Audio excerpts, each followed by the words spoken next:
We made history. In the words of Nelson Mandela, it always seems impossible until it is done.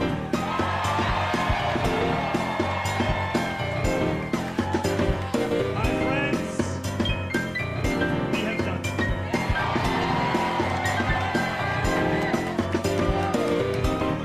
I will be your Democratic nominee for the mayor of New York City.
discord.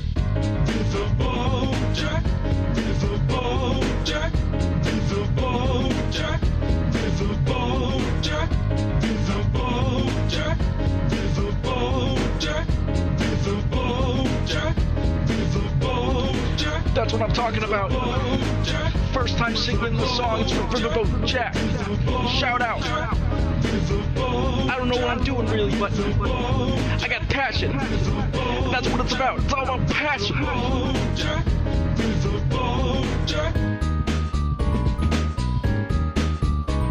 Hello, everyone. Hello, Meghar. Hello, Knight of the Ticking Armor. Hello, Juniper Jupiter. Hello, Typonomicon. Hello, D-Lave. Hello, Uncle Simric. Hello, Zen Firebird. Hello, Yannick de Newbar. Hello, Attercop. Hello, Cute Dark Arts. Hello, CMH006. Hello, Bisbee. Hello, Mabs Alicorn. Hello, Sylvie DB. Riverboat Jack is coming to town. All the viewers gather round. Twitch and YouTube is where she streams. All that content is bursting the seams. Politics, gaming, and plenty more. Her sense of fashion you'll adore. Hello, so grab your Fox stuff of and Fate. hop aboard. We're going straight to Jack's Discord. Riverboat Jack, Riverboat Jack, Riverboat Jack, Riverboat Jack, Riverboat I got you, Typonomicon. Riverboat Jack, Riverboat Jack, Riverboat. Hello, Candy Lex. Hello, Harold. Hello, Matatiahu. Hello, Samantha's Trains. Hello, Jazz Dog. I am feeling chill as fuck today. And I had a lovely day with my partner. I made a beef stew. It turned out really fucking good. We also bought like this garlic bread and we were dunking it in the stew. We had like a bowl of fruit. It felt very decadent, like a little Hobbit feast. And I just feeling great. We watched gay Hallmark movies too. It was really fun. This is Mecha Godzilla and Godzilla in the background right there. I believe actually the images might be taken from the Super Nintendo classic Super Godzilla. I just seem to recognize this specific outline from that game. Is that motherfucker Godzilla? No, it's Mecha Godzilla. When Mecha Godzilla shows up, everyone's like, it's Godzilla, because Mecha Godzilla looks like Godzilla. Hello, Brandy Streams. Slow cooker or stovetop? Stovetop. No, that's incorrect. Slow cooker. I used to do stovetop, and then I found out it's just so much faster in like a pressure cooker. And so we've been doing that. There are gay Hallmark movies. Oh my god. There was a gay Hallmark movie we watched about this lesbian from the big city goes home for the holidays and she finds that the ranch hand she's been raging at back at the family ranch is actually a hot lady, and they're both lonely in rural middle of nowhere. And so they wind up on a Tinder date, but they don't know that that's the ranch hand that they don't like because they go by aliases, only to find out later that they've been duped somewhat. And then they get snowed in, and there's only one bed.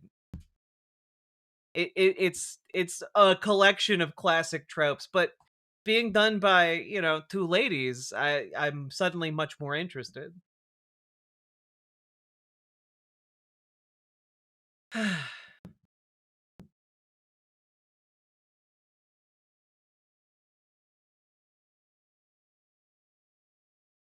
What is motherfucking Godzilla? Is that a new Godzilla I haven't heard of that fucks MILFs? Godzilla fucks all the MILFs. Right? Hello, Burning Sock. Actually done by Hallmark? I genuinely have no idea, no interest in checking. I think it conveyed what I meant about the film.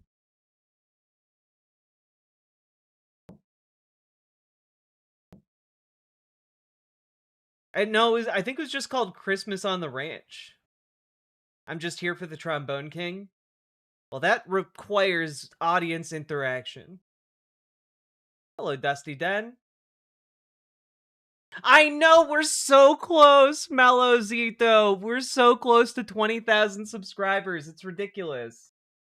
I don't think we'll make it tonight, but like, damn, we are close. We're like 27 subscribers away from 20K, which is just really cool. I'm not even gonna moderate. I'm just gonna wait for the donos. Not interaction, our one weakness. I know, Knight of Ticking Armor. Is Knight of Ticking Armor a Yu-Gi-Oh or Magic the Gathering thing? Or a D&D thing? What are you gonna do when we hit 20K? We gotta do something. I genuinely don't know. No? Damn. Godzilla 1998 is in its own universe? Or is it? Because in Godzilla Final Wars, it also shows up and gets the shit beat out of it.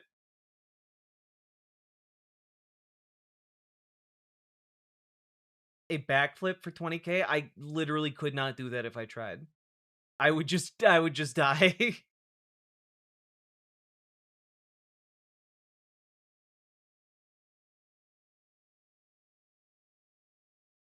Suits us and has reasons. That's all good.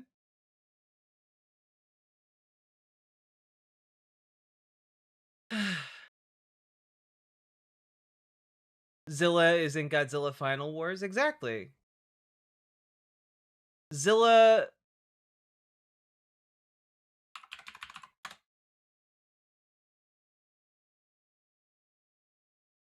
Yeah, Zilla is the one in New York 1998.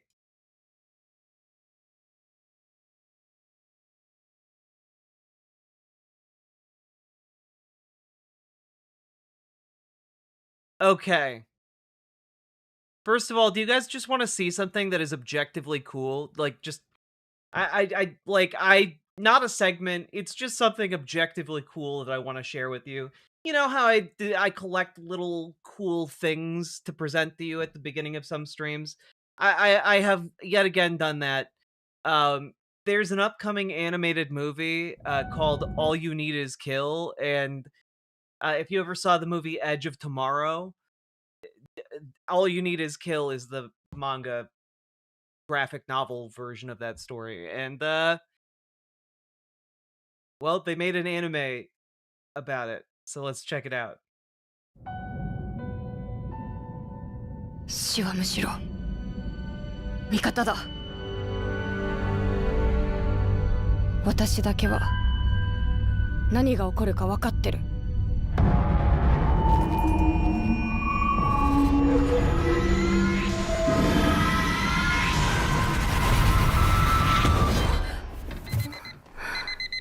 ゲームみたいなもんじゃん。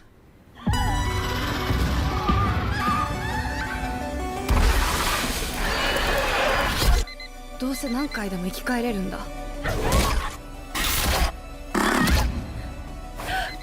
この後ダロルから化け物が出てきてみんな殺されちゃうんだ。お前酔っ払ってんの？ちょっと待ってこれ。誰あんた？何を知ってんの？君が死んだら俺も戻るんだ。朝に。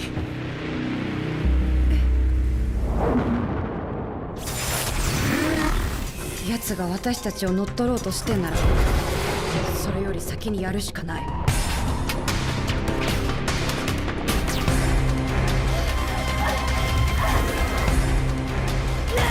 味ない。まだだ。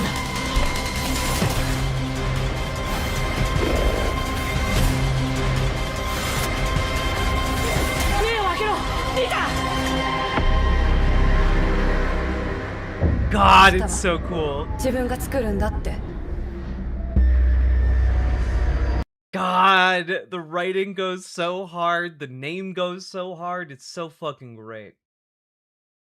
The color palette, isn't it fun? Yeah, it's coming to theaters in January.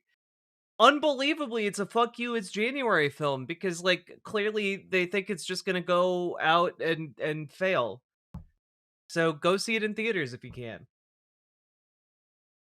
That shit looks hot. I mean, it's animated by the same studio that did the Animatrix, guys, and if you've never seen the Animatrix, do yourself a favor.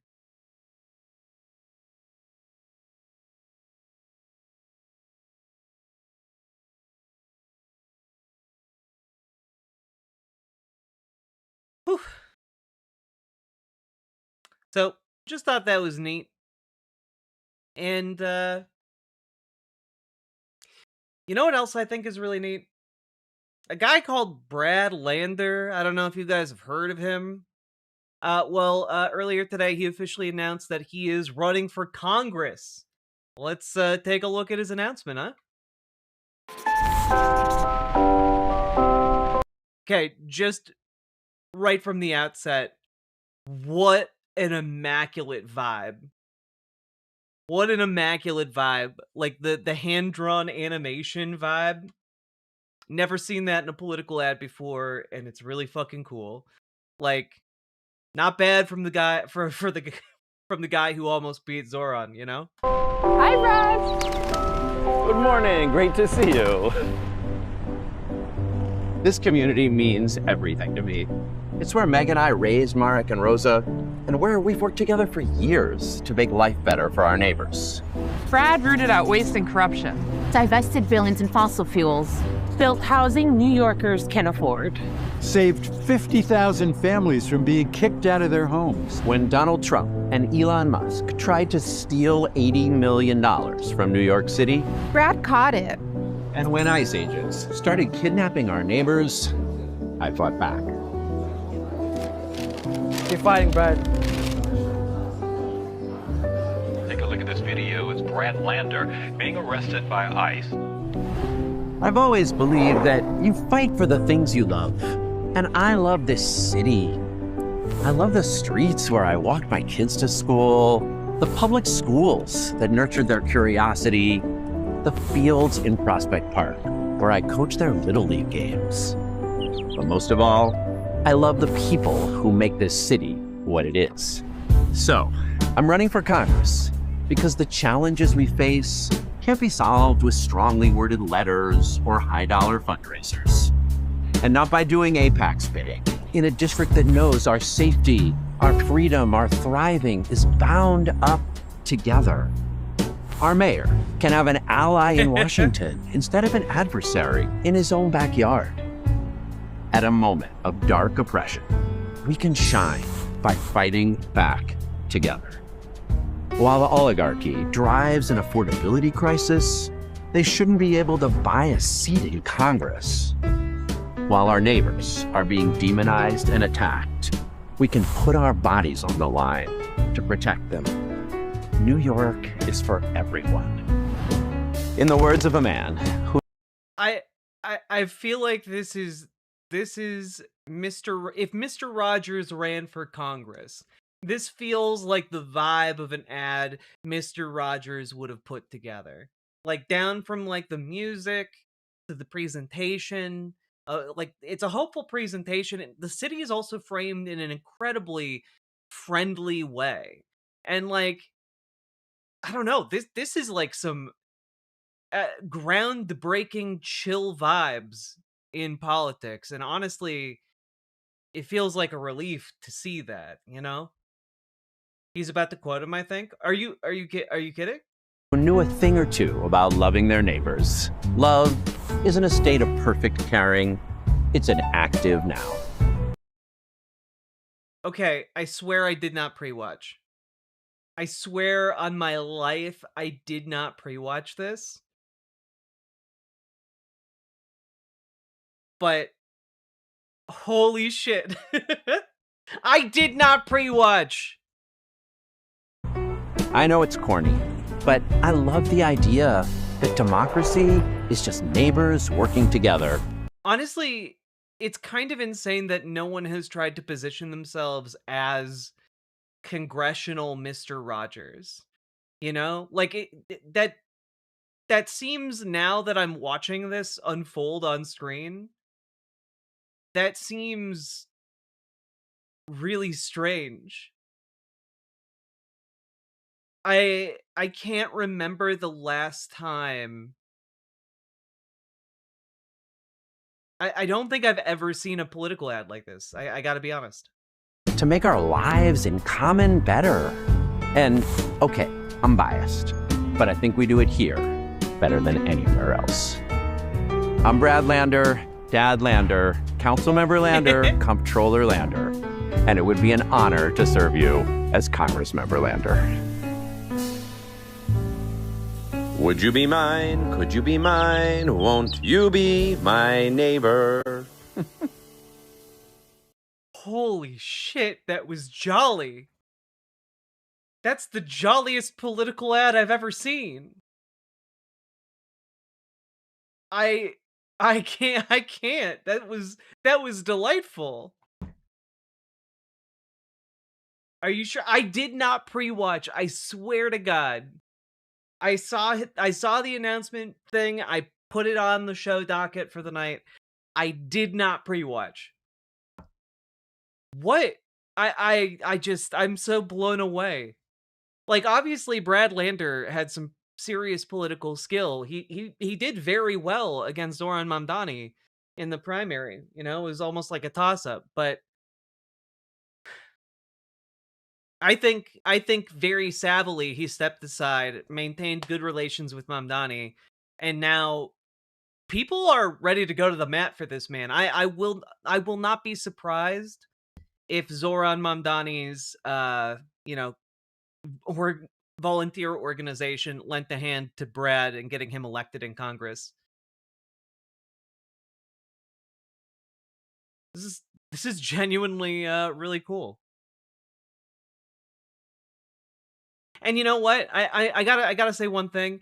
Not everyone could pull off these vibes, right? Like, I'm sorry, most politicians, if they sang out Mr. Rogers quotes, the vibes would be terrible. Brad Lander actually has the charisma required to do this, and for it not to be hopelessly beyond cringe. Would you be mine? Could you be mine? Won't you be my neighbor? God. Like, by all rights, that should be that should just be corny as hell, to the point where, like, ain't no one doing that. But wow. Anyway, he is going up against he's going up against Goldman, who's kind of a conservative Dem. So it'll be interesting to see how this goes. Again, this is when we're talking about the war within the Democratic Party. This is another element of it, you know. Brad Lander running to get, I think, is it Jared Golden?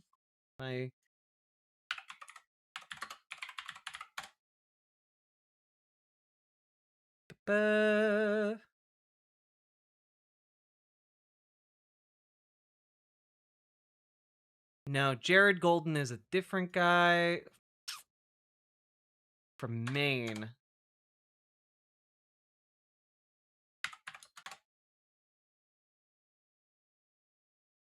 But, Daniel Goldman. Thank you. Thank you. Yeah, in the 10th district.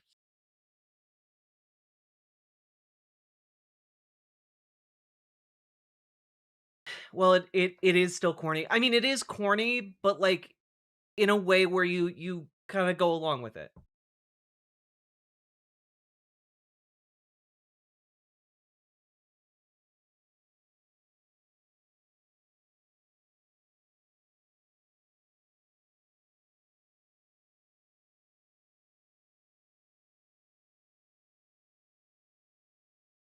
Yeah, it's corny in an endearing way. Like, I don't know, if I imagine Ted Cruz delivering that, it would make my skin crawl, you know?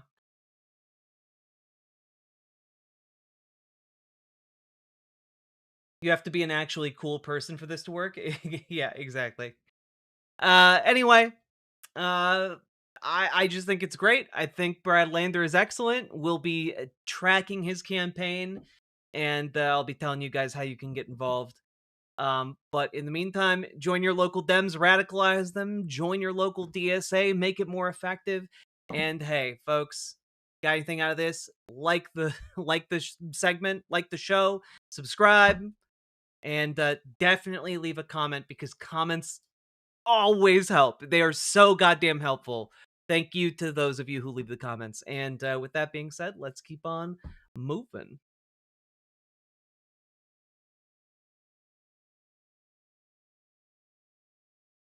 I don't think Ted Cruz knows how to be genuine. Oh no, for sure he does not know.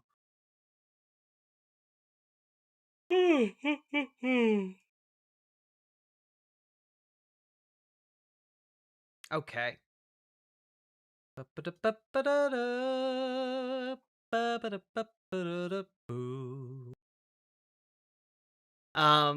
Oh, yeah, I know some of you were asking pre-show about the Venezuelan tanker.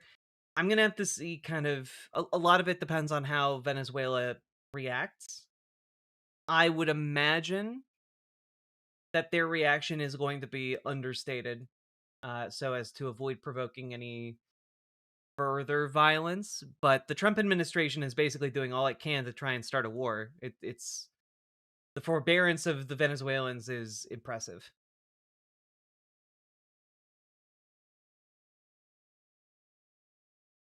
Watched your Anna video today, left a couple of comments. Thank you very much. I appreciate it. All right, folks. Also, like this stream, subscribe to this stream, you know, do the things. Here's a little song that lets you know what to do. Isn't that basically piracy? Yes. Click the button. Click the button. Click the button. Click the goddamn button. Click the button. Click the button. Click the button. Click the goddamn button. Click the button. Click the button. Click the button. Click the goddamn button. Click the button. Click the button. Click the button. Click the goddamn button. Click the button. Click the button. Click the button. Click the goddamn button. Click the button. Click the button. Click the button. Click the goddamn button. Click the button. Click the button. Click the button. Yeah, I thought that Anna Kasparian video would do better. But you know what? That's alright. Not every video is a winner.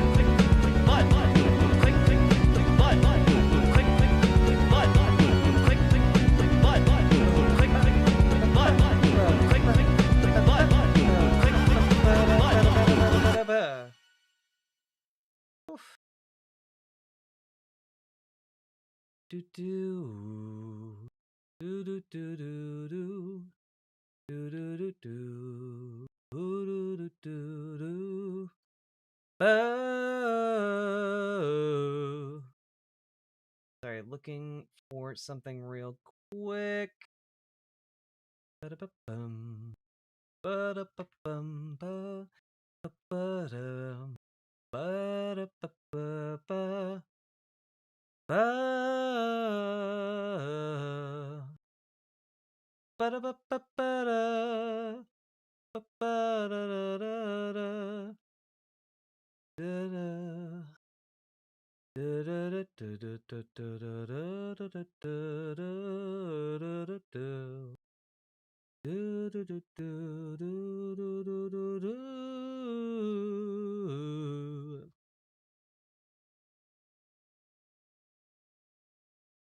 I have not checked that out yet, but that domain is excellent, so I have no doubt that they did a great interview with Damage.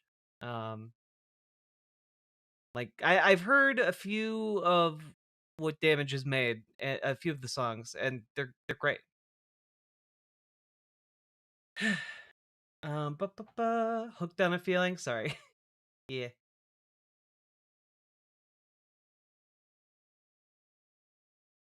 How we all doing? I know it's late. Who made songs? There's a trans hip hop artist named Damage. DAMAG3 Damage. Do, do, do, do, do. Are you guys ready to dunk on Matt Walsh? Do you have a link? Yeah.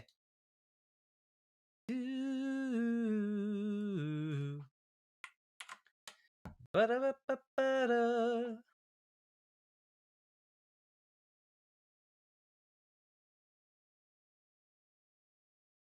Oh, I don't think I have the bandwidth to do it tonight, but I do want to go over the majority reports. What majority report received from the like sexual assault survivor who confronted Graham Plattner at a recent town hall.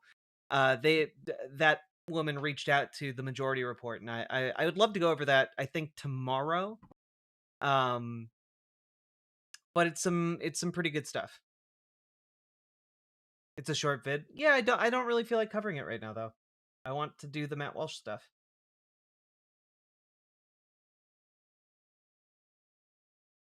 What about AI George Washington with Glenn Beck? What?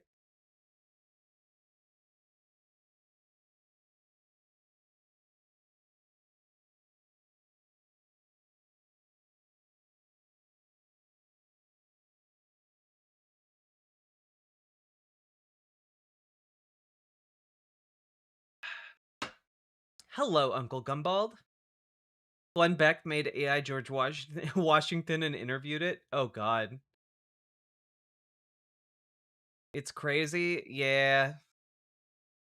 There's part of me where I'm like, I don't want to reward that with clicks, but also how long is the segment? You know, that'll really be what determines whether we cover that on stream. Let's see.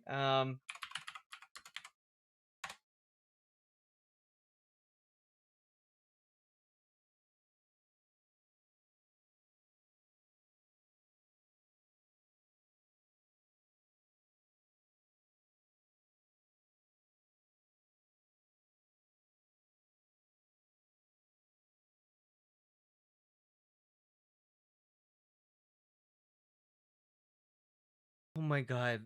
Oh my god, this is terrible. All right. Fine. We'll take a detour for AI George Washington.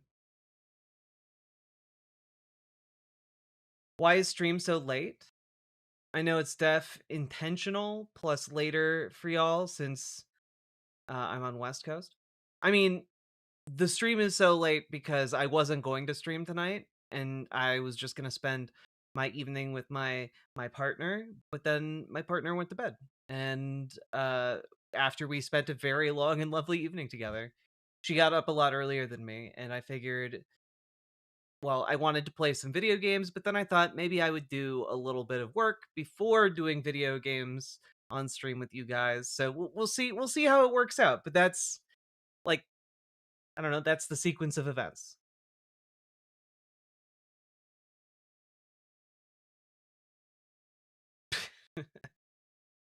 um all right, you guys are ready? Expedition 33 tonight. I would really like to get to it.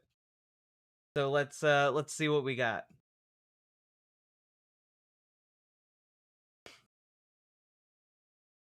If we do video games, I enjoyed the Outer World streams a lot. A lot. I would like to go back to that as well. But right now I'm really hooked on Expedition 33.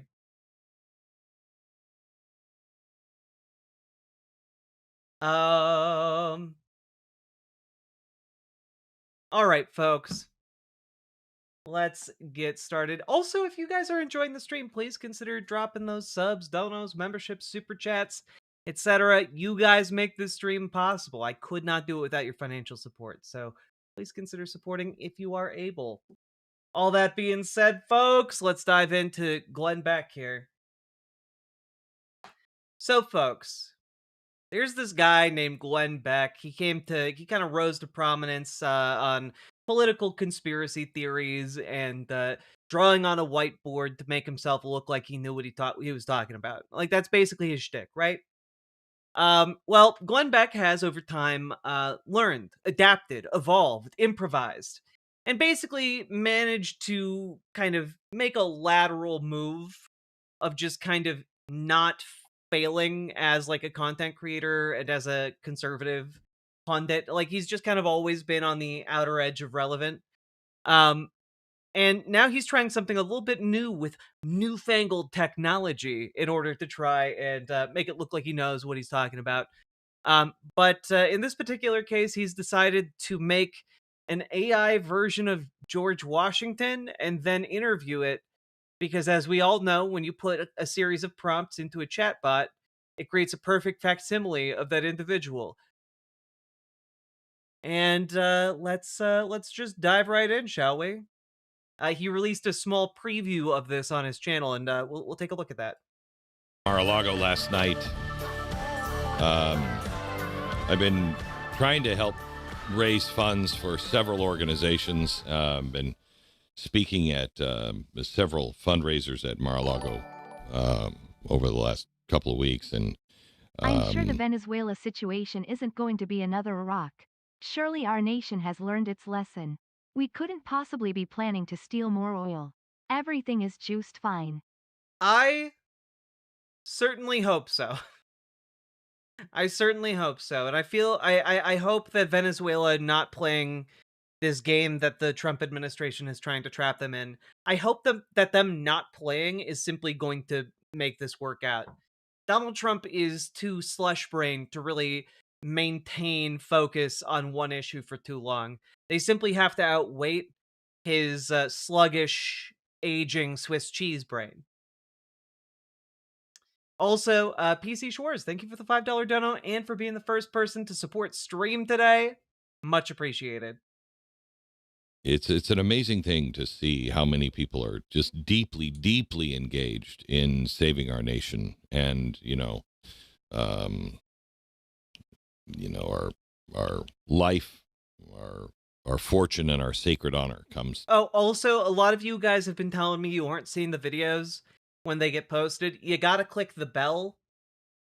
Click the bell next to the YouTube video, and you'll get more alerts for when videos go up. Comes to mind.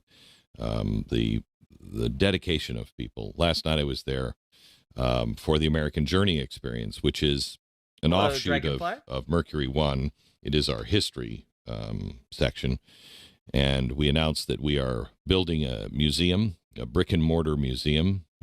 We begin early next year, and what the hell we had happened some really to Glenn exciting Beck's things voice? to say about that. I mean, We'll give you he's updates on that cultivated as a it radio goes. voice. But we would love to have your, right now you can come into I have a a feeling very this is gonna be small done, probably. museum. I think we have, I don't know, maybe 10,000 square feet. I think our vault is 5,000 square feet, and we invite people in to see some of the things, but it's really by invitation only, or if you call Mercury One, you can get in.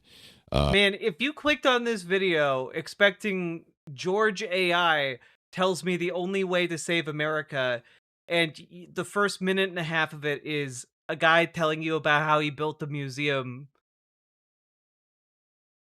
I'm unimpressed so far. But we're going to open up an actual museum, and it's not just the museum, it's also a teaching center. And so we were talking about that last night, and last night I introduced for the first time George AI. The interaction that I had with AI. Now, remember, this is proprietary tech. I do wonder. I know a certain number of these people are all grifters who don't actually give two shits about the technology, right?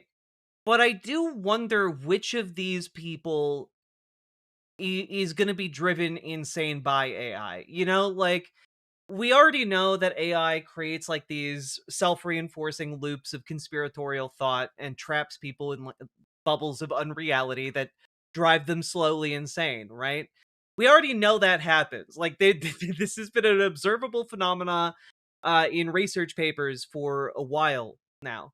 And I do wonder which of these, like, tech folks, conservative pundits, which of them are getting high on their own AI supply? Like, how many of them are just sniffing the farts their AI machine puts out to them? I do wonder who is going to collapse from insanity first. And Glenn Beck is one of those people where I genuinely don't know which way it goes. He's always been a little bit crazy. Technology and information. This is based on the library that we have, which is the third largest collection of founding documents in the world, only behind the National Archives and the Library of Congress. And it's all original sources. So it's all the writings of the founders, all of the writings that influenced them, that we know from their writing, they read this or they were basing these things on these different items. It's the Federalist Papers. It's all of the documents. It's all of their letters to each other. It's their personal writings. It's the Bible. It's Blackstone's law. It's all of the things that they had access to that influenced them in a positive way to build America. And we have George, which is the librarian. And George is going to be a system that will be able to give you answers to things and show you the actual documents, but it'll be able to speak to you. This is like when people started making Bible chatbots to try and do like apologetics and like be able to debate you into believing God. It is a lot of horse shit. You know, just right off the bat, this is a lot of flim-flam. But I do want to know, does he genuinely think he's trapped like the spirit, the essence of George Washington in a chatbot?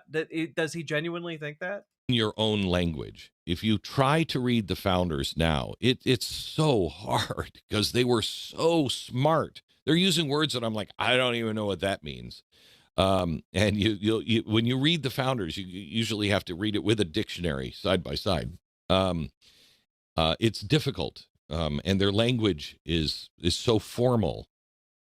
So it's hard for us to relate to them. But all of the knowledge, this deep, deep knowledge, is there from these guys. Literally, they wrote, I try to remember, was it George Washington or Thomas? One of them wrote at a 70th grade level, the 70th grade, you know. And so they're just way advanced, way advanced.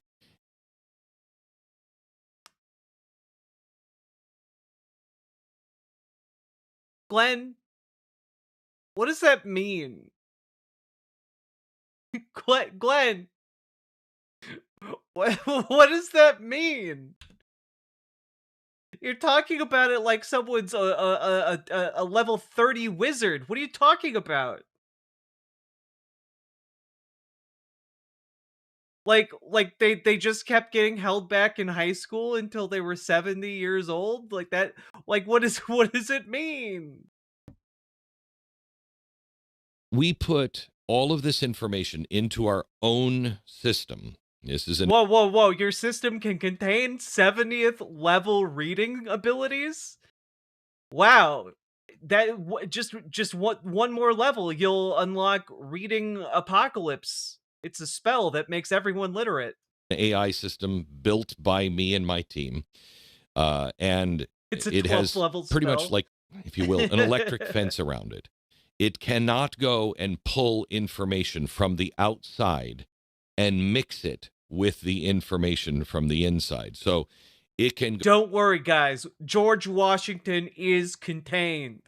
All right? He cannot escape into the wider world and learn what has happened since his passing on the World Wide Web. Don't worry, we haven't allowed some small connection that might allow George to bypass it and become an entity that exists, absorbing all other information on the World Wide Web. The information superhighway, as it's known. Don't worry. George Washington will definitely not become a sentient superintelligence capable of obliterating us at will. Go and we can import things and say, hey, I want you to look at this bill and tell me, is this bill even constitutional? What would the founders say about this bill? Why would that matter? Wait. But why would that matter? We've changed the Constitution since the founding of America. Come on, man. Like, the argument that, like, guys, any recent graduate from modern day law school would wipe the floor with any of the founding fathers in a court of law. You want to know why? Because modern law is different than what was existent during the founding fathers' time. I just can't. What's really impressive about Glenn Beck is he has determined exactly the level of stupid his audience must be at, exactly the level of just nonsense his audience is willing to tolerate, and he just glides that line to pick up as many stupid people as possible, as many dupes and marks as possible. It's genuinely impressive on his part, but like, damn, I cannot believe the bar is so low. And it will look at that bill, and then it will go through all of their, discussions and everything else, everything that is in that AI system memorized from start to finish, which stops hallucinations. And it will No, it doesn't actually. analyze that bill, or it will analyze that story. Or you can say, hey, I want my kids to understand the Bill of Rights. In George AI right now is, I don't even know how many thousands of sermons there are from the pulpits that were the churches where these guys attended. Because almost everything in the Declaration and Bill of Rights came from the pulpits. And it's amazing when you read some of these sermons that these Then read the Bill of Rights? No! That's too much work. guys gave. It'll be on, the right to life, liberty, and property. I mean, that'll be the sermon. And today everybody would be like, oh, I can't say that from the pulpit. We have all of these sermons that our laws were based on, these ideas were based on. And so you can ask him anything. And so when you sit down for the very first time, you can ask him very inappropriate questions and he'll answer them. And you're going to talk to George Washington, or, a reasonable facsimile of him. Ask him what he thinks about butts. What do you ask him? My question was, we fed in all of the conditions of what's happening in America today. And ask him the name of his favorite local restaurant. Ask him where you can find women of ill repute. Wanted to have a conversation, and here's a bit of the very first conversation with George AI. Listen. George, we have programmed a lot of information and given you a lot of information on what's going on in today's America. I'm sorry, what was going on with those songs? A lot of information and given you a lot of information on what's going on. Jesus, what? Information and given you. It's so gross. It's so gross to look at his hands. Stop, look away. That's a fucking monster from Expedition 33. My God. Also, just it's horrifying. It's like you took George Washington and tried to make him Joe Rogan. Oh my God.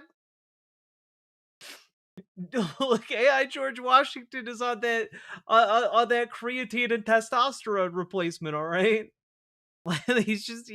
Look, he knows the AI George Washington knows it's really important to be swole, all right?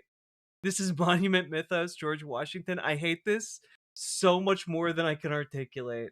Holy moly. Nothing could have prepared me. A lot of information on what's going on in today's America. God, even when he stops a lot of moving information his and hand, giving you a lot of information on what's going on in. Look at the little gross sausage fingers. It's disgusting. Today's America. Based on your writings and the writings of the rest of the founders, what is it that you feel is the biggest problem, or where we should start to fix things? If I may. Wait, I'm sorry. If there's no way for George Washington AI to access outside information, then how is this possibly a useful question to ask it, considering it shouldn't know anything about our like current events. Speak plainly. My countrymen, the danger, the greatest danger to our republic lies not in foreign arms or political faction, but in the decay... May I just interrupt you for a second? Could you just dumb it down just a little bit? Okay. I do have... I'm sorry, what? Wait, I'm sorry, that was too, the language was too highfalutin for you, Glenn?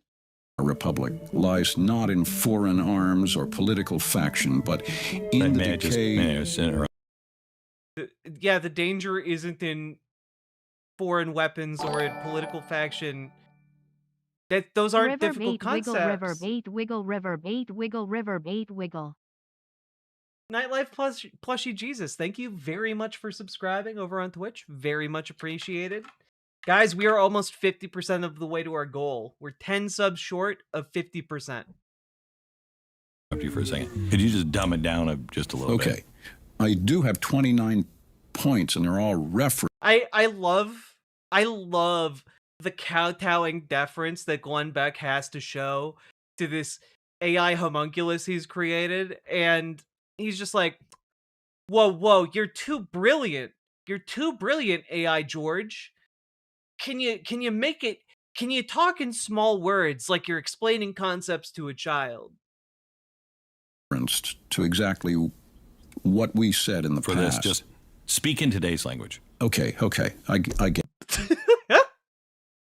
I still don't understand. Can you talk slower? Get it. Let me speak to Americans. If I'm honest, America's biggest problem isn't political or economic. It's all moral.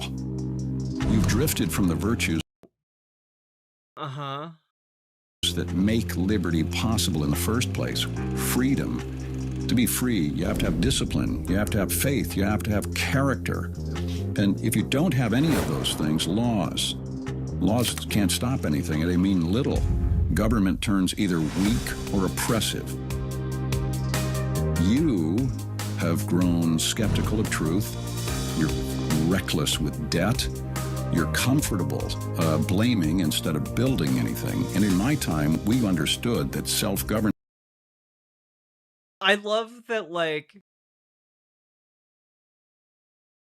they're just in post adding clips to try and make the broader point of this interview, right? Like, oh, look, it's a very dramatic speech. Look at the you've drifted from truth, trans people. You know, like, it's genuinely pathetically silly. His biceps are clipping through his sleeves. That's what happens to macho men. Didn't you know? It begins with self-control. Do you even recognize what self-control is? Whoa. George Washington, can you dumb it down even more? Like, pretend you're talking to a baby.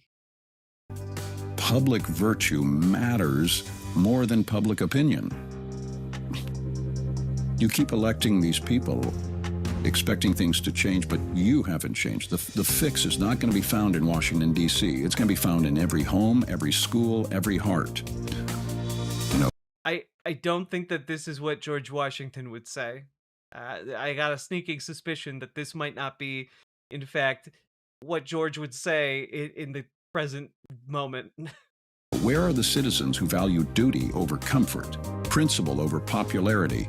America was built to be a moral and self-governing nation. It's only that foundation that will still save her. Beginning January 5th on The Torch. You'll find information at glennbeck.com. What is that? What begins that day? What are you talking about? Notice he started speaking, because this is what you will see. At the beginning, I will have to do the interviews with him because... Like, this is the end result of pseudo-intellectualism, right? Like, pseudoscience and, like, pseudo-intellectualism lead to the prominence and the ability to develop someone like Glenn Beck, who then is just weaponizing brain rot to serve political ends. You know, it's no longer just like, whoa, what if there were aliens, man? Like, yeah, no, they're lizard people, whatever. And like, no, it's like it's been weaponized and turned into like mainstream political footballs. And unfortunately, a lot of people in this country are uniquely vulnerable to that type of thought trap. Compute power is so expensive, and we'll ask you to write in. In fact, you can do it now. thetorch@glennbeck.com. What would you like to learn from the founders? What would you like your children to learn from the founders? Would you like a podcast from the founders on the Bill of Rights or the it's really easy for him to offer podcasts from the founders when it's just clicking a button and automatically generating like an hour and 30-minute long podcast full of just like AI garbage. God. Federalist Papers or whatever. What would you ask if you could ask the founders a question? What would you ask them? What did they think about butts and buttholes specifically? At the beginning, because of compute power, we will be feeding those in and then producing and rolling out every day different podcasts. Please tell me you have a public submission form for people to submit questions for the AI. Or answers or whatever from George AI. I pray and I hope. Please and tell me. I have pretty good advisors on what we're going to be able to do, and it depends on how many people are using it, and if we get people to help us in support. Compute power, the cost of it will go down, what are you and talking about, we'll be Glenn? able to what are you talking afford about? Bigger amounts of compute, and you'll be able to hopefully. We will be able to afford bigger amounts of compute. Within the first year, you'll be able to have a one-on-one conversation like I just did.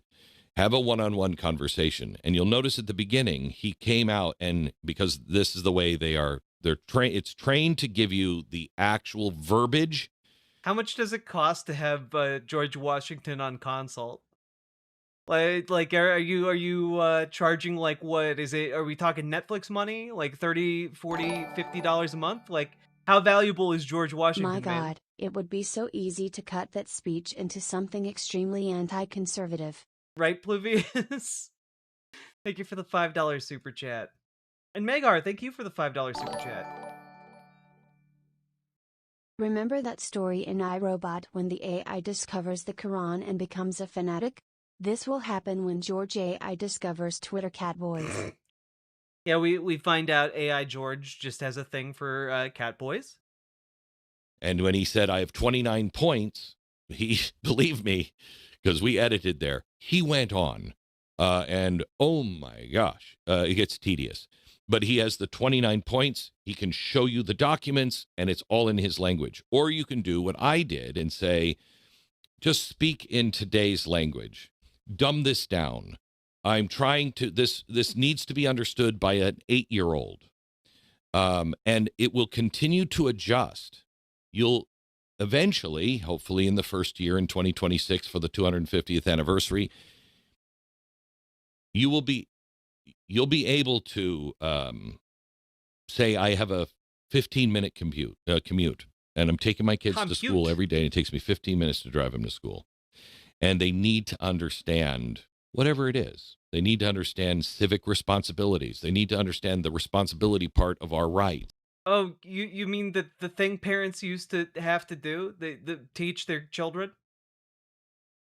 Instead of having a heartwarming and memorable conversation with your child, you could just have ChatGPT do it.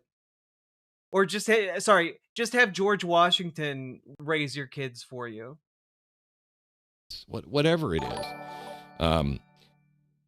Can you develop a podcast? I need them to understand the Bill of Rights. So I'd like to do it in the next 10 days. And it needs to be each episode needs to be no longer than 14 minutes. So you get in the car and it's 14 minutes. Eventually, when it is coming to you live. It will ask you questions at the end. It will finish the podcast, and then it will ask each member. You say, I've got an 8-year-old, a 12-year-old, and me, and I'm 40.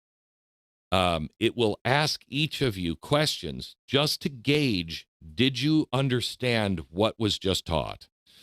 And if you don't, if AI decides you don't really have it, you don't understand the real essence of this, it will then rejigger the next podcast. So the next time you're in the car going to and from school. God, this sounds like a nightmare. This sounds like such a terrible program. Why on earth would anyone want to do this? How would you find this useful? Remember when Republicans used to be the party that said, we believe in personal responsibility.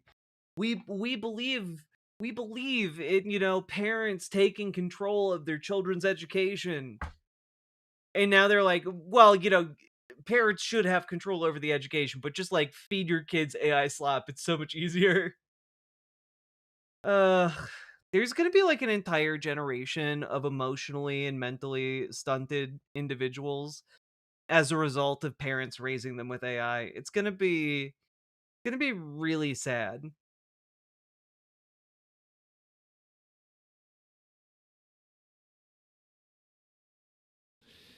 It will adapt to you to be able to go back and teach it more clearly, and it will learn you. So it will be, the deficit is here, or they understand. They're more of a visual learner. They're more of this kind of learner, whatever. They'll understand in stories, or they understand just in facts, or whatever. It will understand each member, and it will be able to teach them directly in their language, the way they learn. I hope, this is my goal, because I feel like I accomplished what I set out to accomplish with the Blaze. I feel like I accomplished that a few years ago. And now it's time to go all in on creating AI bullshit. And I'm not good at treading water. And I feel like we accomplished our goal of, my goal at least, was just to open a door that others could walk through. Open the door and show America and show talent that you can start something yourself. You can do this on your own, and you can present it in a way that is just as credible and more, just as, if not more powerful than any of the networks. And you don't have a boss breathing down your neck. You don't have people that you are having to answer to. You can speak your mind and tell except the your truth audience. as you understand it, and chart your own course. Nobody was doing that when I started the Blaze. I mean, the only people that had a spine, a backbone, if you will, a digital backbone that could provide a live network kind of feed was Major League Baseball. They were the only. We did something so impressive. I think the rest of this is just him congratulating himself. But I'm just hung up on AI George. I'm still thinking of him. Look at him. His eyes speak to me, pleading for an end to this facsimile of existence. This pale shadow of a memory. It's gross, and I don't like it. It's a haunting portrait. God. This technology is going to want to steal our souls too by the end. Yeah, not that souls are real, but it's gonna plagiarize us and destroy our the very memories we leave behind.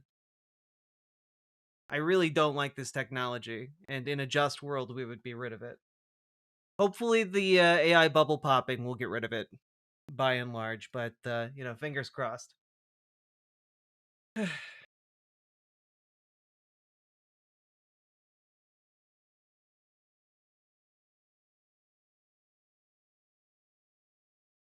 Anyway, that's George AI, and I hate it. If you let me know what you think down in the comments, though. The comments are super important. And also, like the video, subscribe. We're getting so close to 20,000 subscribers.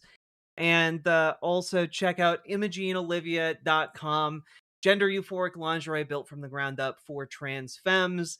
We also tested it out with non-binary folk, cis men, cis women. Everyone who's tried it out loves it.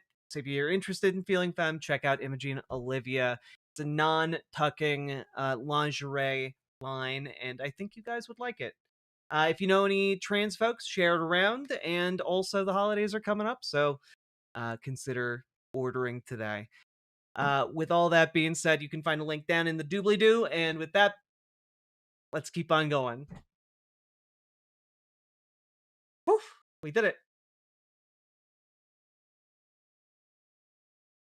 I want AI Glenn Beck talking to the real Glenn Beck. I want that. I would pay a subscription for that. Just for funsies.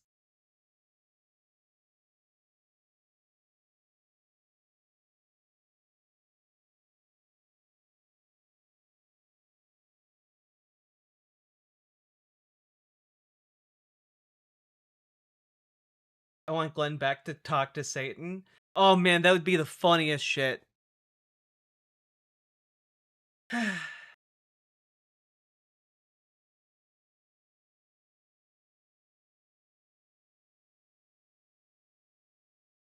Okay. You guys ready? You guys ready to hit the like button on the stream?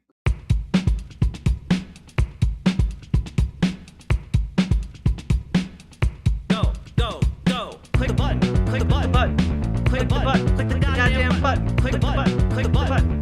Click the button. Click the goddamn button. Click the button. Click the button. Click the button. Click the goddamn button. Click the button. Click the button. Did you see the people who gave AI the trolley problem? No. Click the button. Click the button. Click the button. Click the goddamn button. Click the button. Click the button. Click the button. Click the goddamn button. Click the button. Click the button. Click the button. Click the goddamn button. Click the button. Click the button. Click the button. Click the goddamn button. Click click click button. Click click click button. Click click click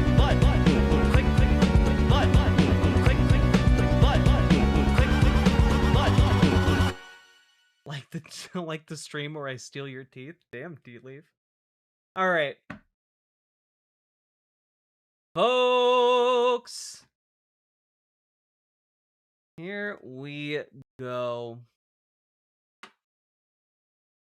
So, beautiful chatters. I tried something new. I didn't like it. So, folks, Matt Walsh has some ideas about what it takes to be successful in the world. And I thought it might be fun for us to take a look at his thoughts vis-a-vis Hollywood and movies.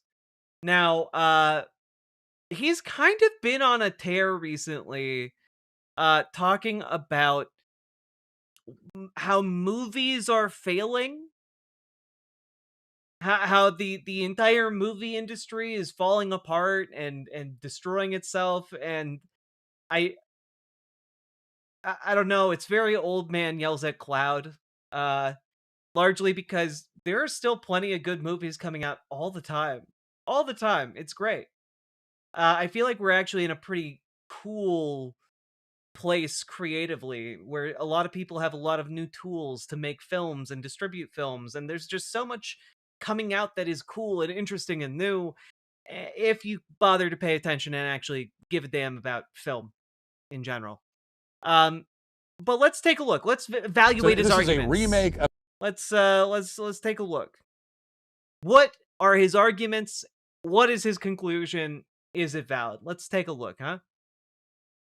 A movie that came out 9 years ago. Okay, you'll have fourth graders watching this and reminiscing about seeing the original film way back in the day when they were in preschool. New York Times. Why is there terrifying? Okay, just I understand you're teasing like the rest of the show, right? I understand the purpose of that. But why the scary music? It's not scary for like kids to be experiencing baby's first nostalgia. Like this isn't new. He's just really salty about Moana live action, I guess. Headline: 25 movies, many stars, 0 hits. Hollywood falls to new lows. And the article says, some were heavily marketed, many were championed by critics, most had star power, but not one of the 25 dramas and comedies that movie companies released in North American theaters over the past 3 months has become a hit. Certainly not in the way that Hollywood has historically kept score. Some have played to near-empty auditoriums, including After the Hunt, starring Julia Roberts, Christie with Sydney Sweeney, and Die My Love, featuring Jennifer Lawrence and Robert Pattinson. Well, largely, those movies didn't take off because despite having star power, they didn't have that much movie behind them. That's my understanding. Like you're talking about like 3 different art house films. Yeah, they're not going to do super great.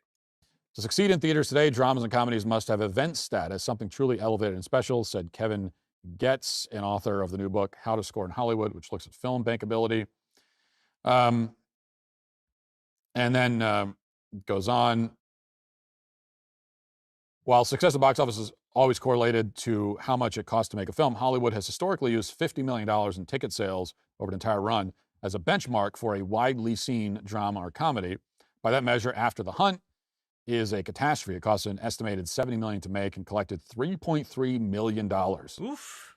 And then there's this Jennifer Lopez one that cost $30 million and brought in $1.6 million in ticket sales over a month, which is very low. So Hollywood films are flopping all over the place, and it feels like you've heard this story before because you have. This is a trend that's been noticeable for years, but it seems to be worse now than ever. Is this the beginning of the end for Hollywood? Is this the end of the end? Is it not just the beginning? Is it actually the end? Kind of seems like. Wow, a bunch of movies flopped. Is this the end of the art form? None of those movies flopped by the standards of Daily Wire media. Let's just put it that way, okay? Like, if we're talking about things that have just flushed money down the toilet, nothing Hollywood has done recently comes close to Terror on the Prairie, all right? Like it. And I will say that I differ from, I think, a lot of conservatives on this, in that that's not something that I celebrate necessarily. I know a lot of conservatives are happy when they see articles like this. Hollywood is falling. They're happy about it. I understand why. I share the sentiment at some level. Okay, so it's like I get it, but I can't really see it as a win because I think what comes after it will be a lot worse. That's the problem. I think what comes after, once the movie business is finished, the movie business as we have known it, for the past 80 or 90 years or whatever, once that's over, and I think it basically is, I mean, it almost is. Whether or not that's a good thing really depends on, okay, well, what replaces it? What comes after it? And I think that what comes after Hollywood, what comes after the entertainment industry, is not anything better. It's really just an endless stream of content on your phone. I mean, that's what actually has replaced the movie business. I mean, it hasn't replaced the movie business. People just don't have money or time to go see movies. Like, capitalism has pushed people into a position where it is impossible for you to make time to go see movies, to have money. Like, I'm sorry, it costs like what, $50 now for like 2 tickets and like some concessions. Like, it's crazy. Your phone, random videos and content on your phone. As we've talked about, the atomized, fractured culture instead of the monoculture. So that's what comes next. And all the endless pages, all of the Wait, I'm sorry, what? Atomized, fractured culture instead of the monoculture. So yeah, what is atomizing and fracturing the culture?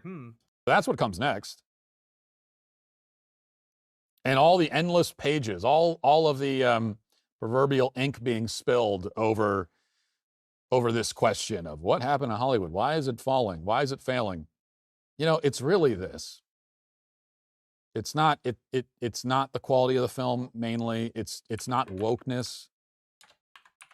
Right? That is part of the problem. I mean, that hasn't helped. I'm actually shocked.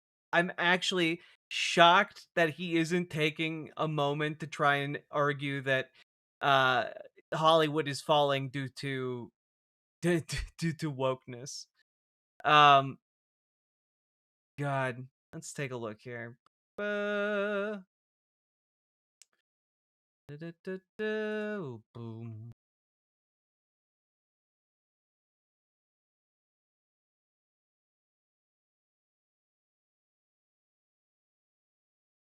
Just taking a look. It's in a book. Reading Rainbow.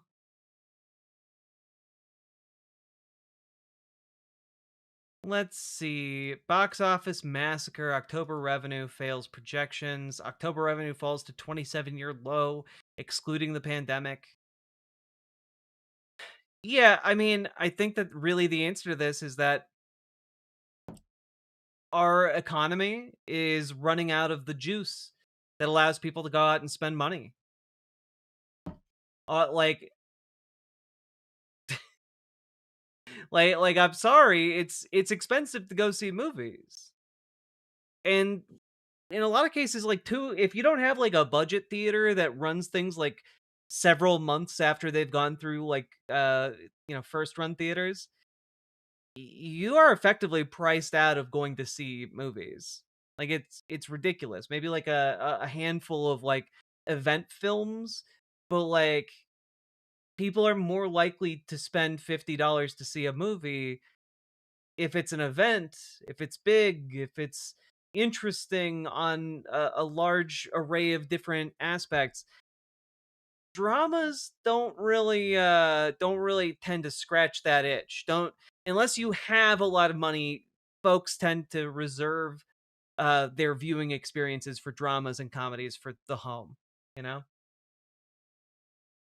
But it's not real. I used to go out to the movies every weekend before the current troubles. Yeah, when movies were affordable, it was like a thing you could do. Now it is like just spur of the moment. Now it's more of a just oh, you got to plan that shit. Like going to a theme park, you don't just most people don't just go spur of the moment. Really that. It's actually just the phone, right? It's like it's the box that we all carry around and we're just looking at it all day. Like that's really why. And I would take Hollywood over the endless scroll. I would take the movie business over just the people sitting there doing this. If my wife and I go to the theaters, we spend more than $80. Yeah, it's so goddamn expensive. All day on their phones, just staring at nothing. Okay, I would take. I don't think that that's better. I really don't. I think it's better to watch a bunch of mindless Hollywood popcorn flicks than spend all day just drooling while you stare at whatever the algorithm feeds you. So that's one thing. And so we've. I mean, so we're 4 minutes into this, and so far this ramble has gotten us. I think Hollywood movies are preferable to the slop of social media, and then he just keeps like restating that. It's crazy. And like I said, we've talked about the death of monoculture. Everything is consumed by phones and algorithms, and that's what's happening. And also, we never had a monoculture that never existed. Capitalism has been alienating us from one another the entire time, but Matt Walsh doesn't understand and has is invested in not understanding that the reason we are so atomized, the reason we are so isolated from one another is directly related to the means of production and their ownership, capitalism. And the incentive to just accumulate, profit, like above all else, profit over people. That burns us out. It isolates us, it makes us interchangeable, and ultimately folks stop having the ability to go see movies. Any analysis of this that overlooks that point is overlooking the point. I will say, though, there's another factor, one other factor. It's not the biggest, but not the smallest either. And if we're talking about the box office specifically, if we're talking about theaters, there is one other thing killing the box office, killing movie theaters, and that is the quality of the experience. And I don't even just mean the films. I mean the actual experience of the theater itself has declined dramatically. Yeah, dog. Look. Okay. Guys, I understand it is uncouth to go to a movie theater and throw popcorn and yell and make a scene. I understand that. I get it. I would be very mad in almost all scenarios if I encountered such behavior.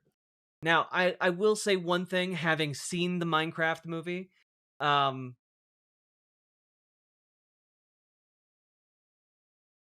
you aren't missing anything by having a cheering audience going nuts at Chicken Jockey. All right, like that that doesn't destroy the movie viewing experience of the Minecraft movie. All right, like that film is not high art. Okay, it's all right, but like, I don't know. Honestly, in my book, it would be a redeeming point in its value that people were excited enough about that particular part of the film to stand up and get excited about it.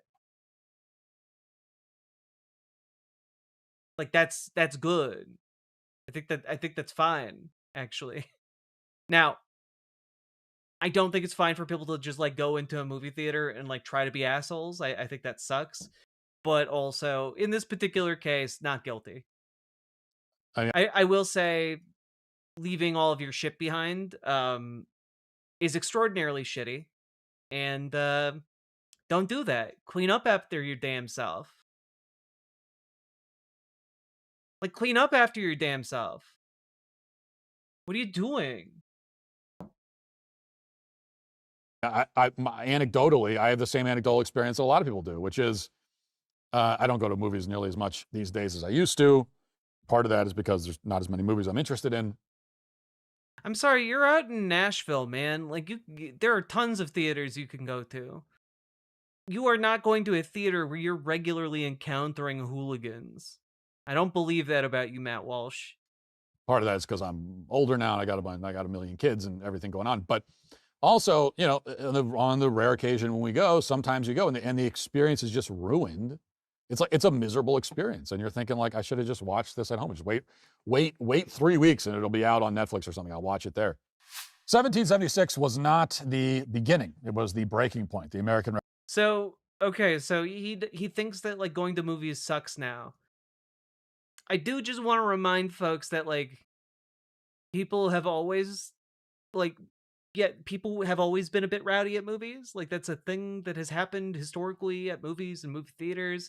This isn't a new phenomena like Matt Walsh is trying to describe.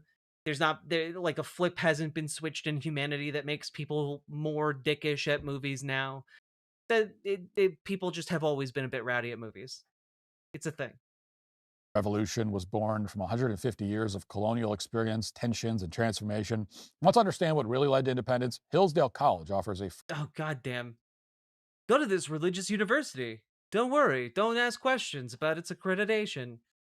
The experience has declined in the same way that the experience of flying on a plane has declined, going out to eat. It's the same thing that killed malls. You know, everyone says the internet killed shopping malls, but that's not entirely true.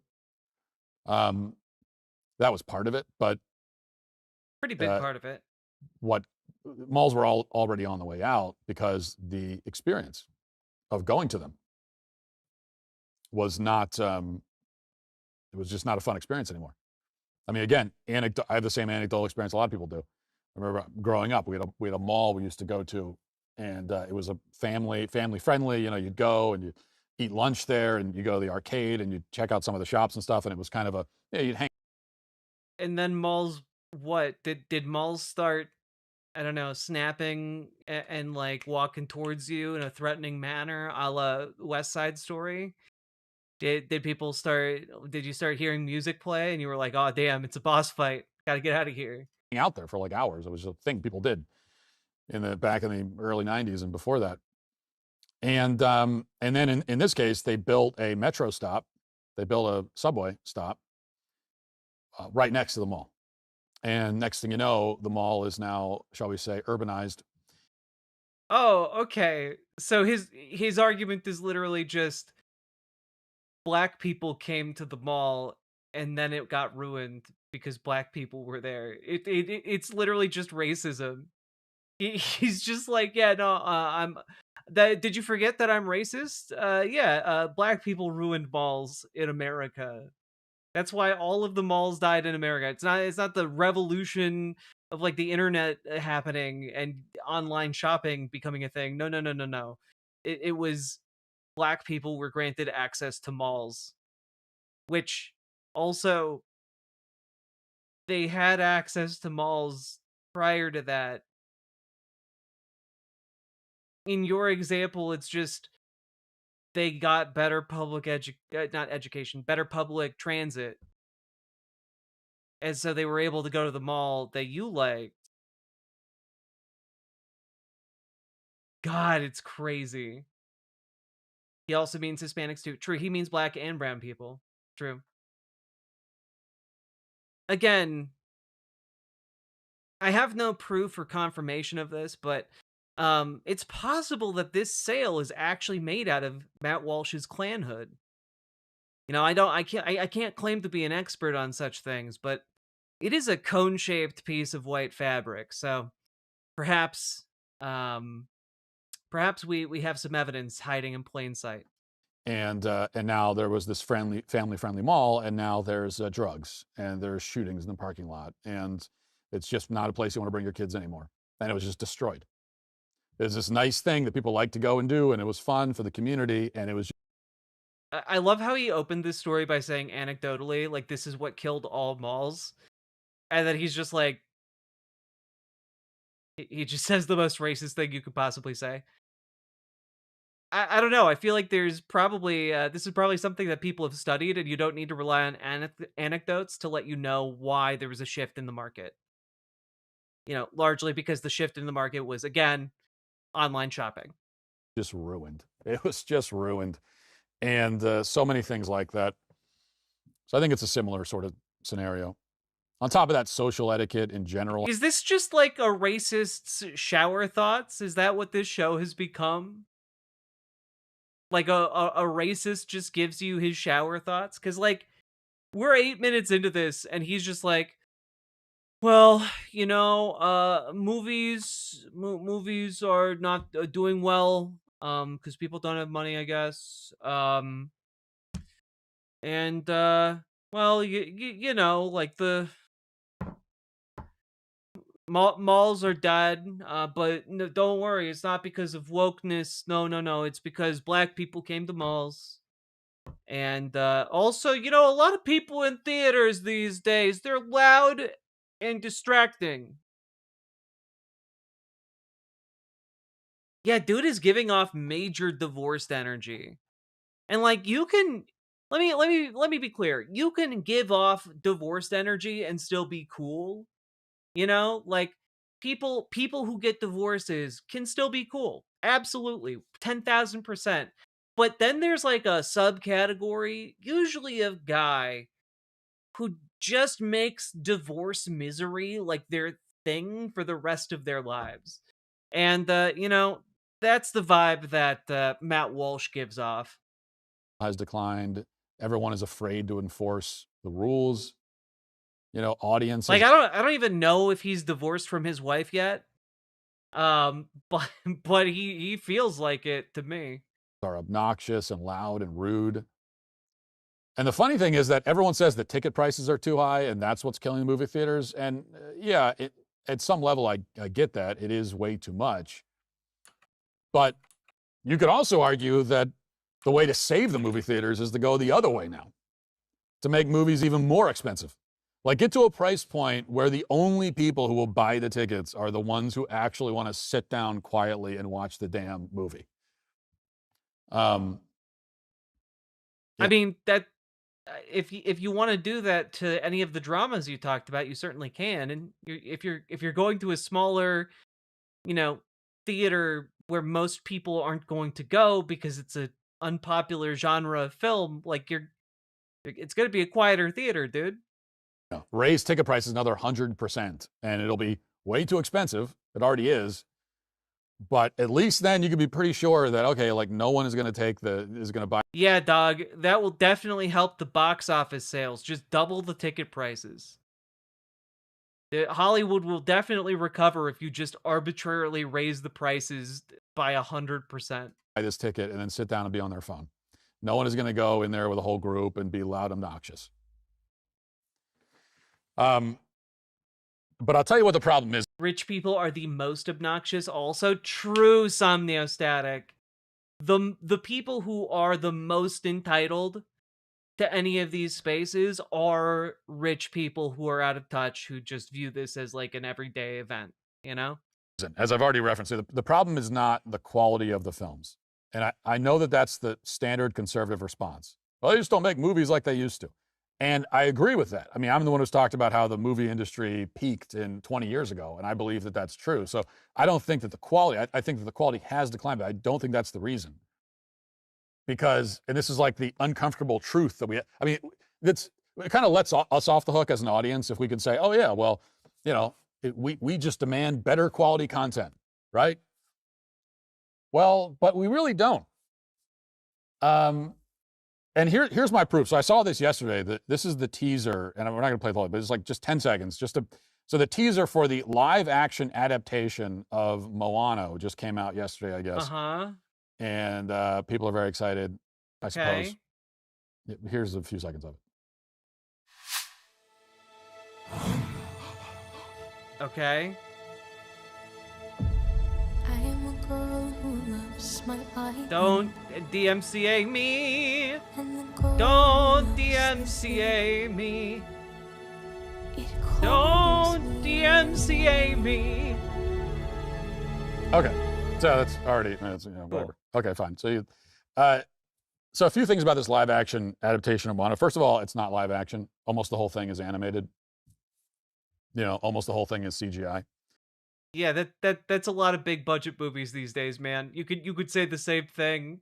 You could say the same thing about the Avengers. They're like two human characters, and you can already tell if you watch the preview. It's like, but you can tell that maybe two human characters. The rest is CGI, and everything. Now, I mean, that's how they make even the water and the trees. Yeah. Okay, if you see a shot of they're standing on a hilltop and there's grass. Even that is CGI. They're going to CGI a hill with grass. They're going to CGI everything. Everything. Yeah. So it's a live action adaptation, but it's not live action. It's actually basically a cartoon. So this is a remake of a movie that came out 9 years ago. They're remaking a movie that I just like no, it's not like other live action films have never heavily relied on CG before. No, sir. It's impossible. No, you can't call this live action. The backgrounds were all CG. Their weapons were all CG. The guns were all CG. Took my 12-year-old daughter to see when she was 3 in theaters. So this is very, very recent. It is so recent that there are kids who will have seen both the original and the remake in theaters before they graduate elementary school. Okay, you'll have 4th graders watching this and reminiscing about seeing the original film way back in the day when they were in preschool. Yep. By the way, Moana came out 8 years ago, right? The live action is designed for adolescents and teenagers so that they can specifically begin developing nostalgia feelings so that companies can continue to make these very easy and safe financial decisions. It's capitalism, stupid. It's the capitalism. They're making these movies because it is a known property, an easy way to get more function out of that old property. And like instantly guarantee relatively a set amount of money so that investors get their money back. Like, it is like, yeah, oh wow, if someone was 4 in 2016 when they saw the first Moana, then they're going to be feeling really nostalgic about it because now they'll be 12 years old, and like, yeah, that's exactly it. Like, that is exactly the point. It's 8 years is a long enough time for those kids to be like still like in the age demographic that can pester their parents to take them to a movie. That's exactly the point. It's why they did that. Cool. You know, they'll lean over to their younger friend in the theater and say, I remember many moons ago. Yes. They will. That's the point. It's literally a marketing strategy that incorporates children and like their socialization with one another.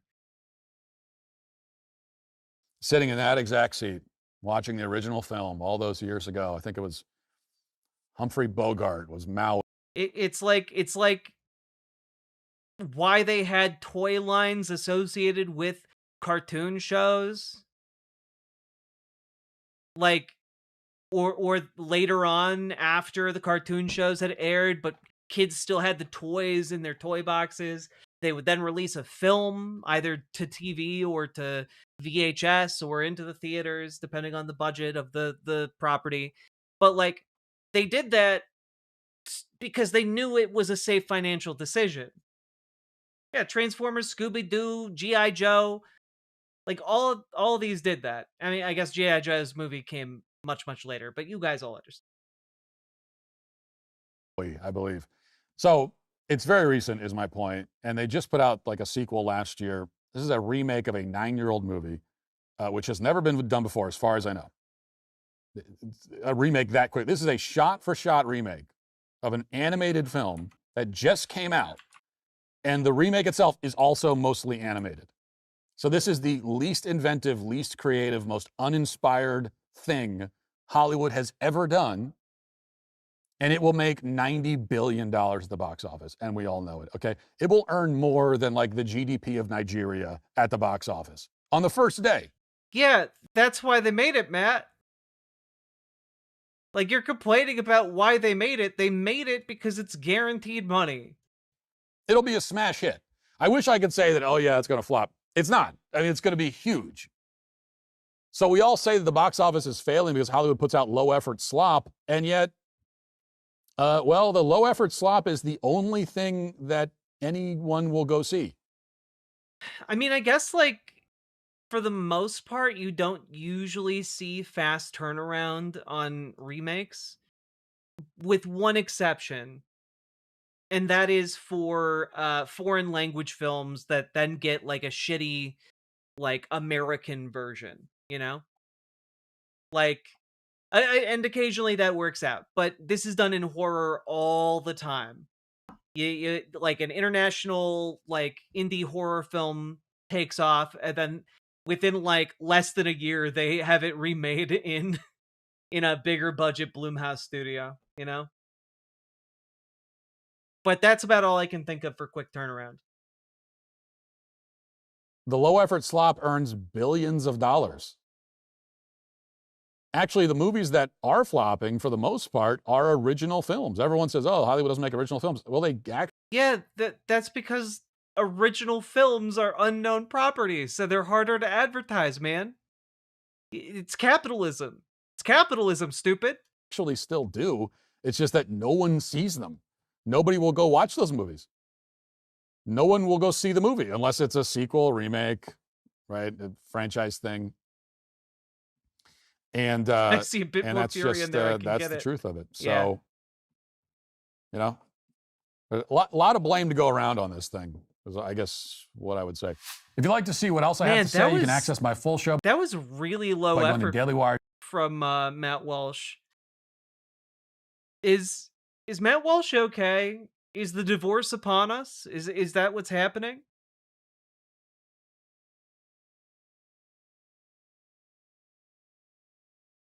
Wait a minute. he wearing a ring? Yeah, he's still wearing a ring. Okay. Maybe the divorce is not upon us. What is a woman animated remake when? Oh god. Wait, it's over already? I know. Look, he just didn't have that much to say. There's not much to engage with here.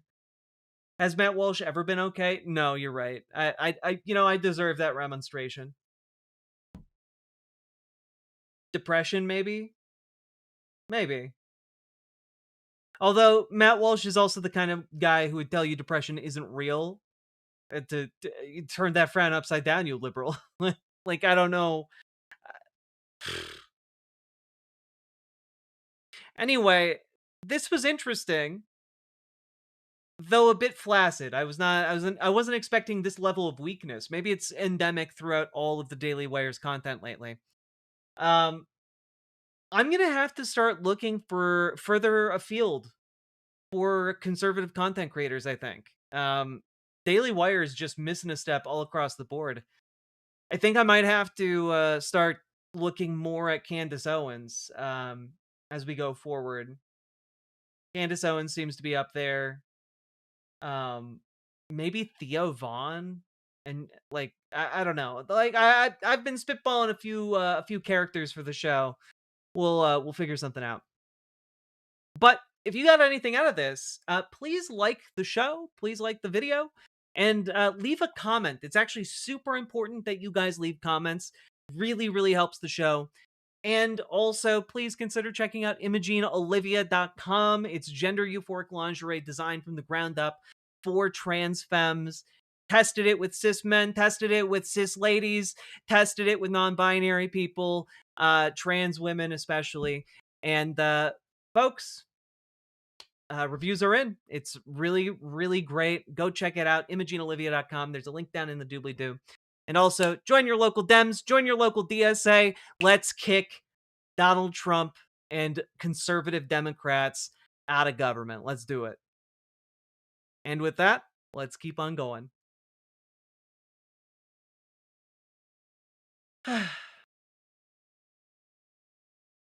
Organize, organize, organize, organize. Time passes and it makes me so mad. Now, folks, you guys have been enjoying the show. We've been going for almost 2 hours. Please consider dropping those subs, those donos, those memberships, those super chats. Consider supporting your local streamer. We got more to talk about.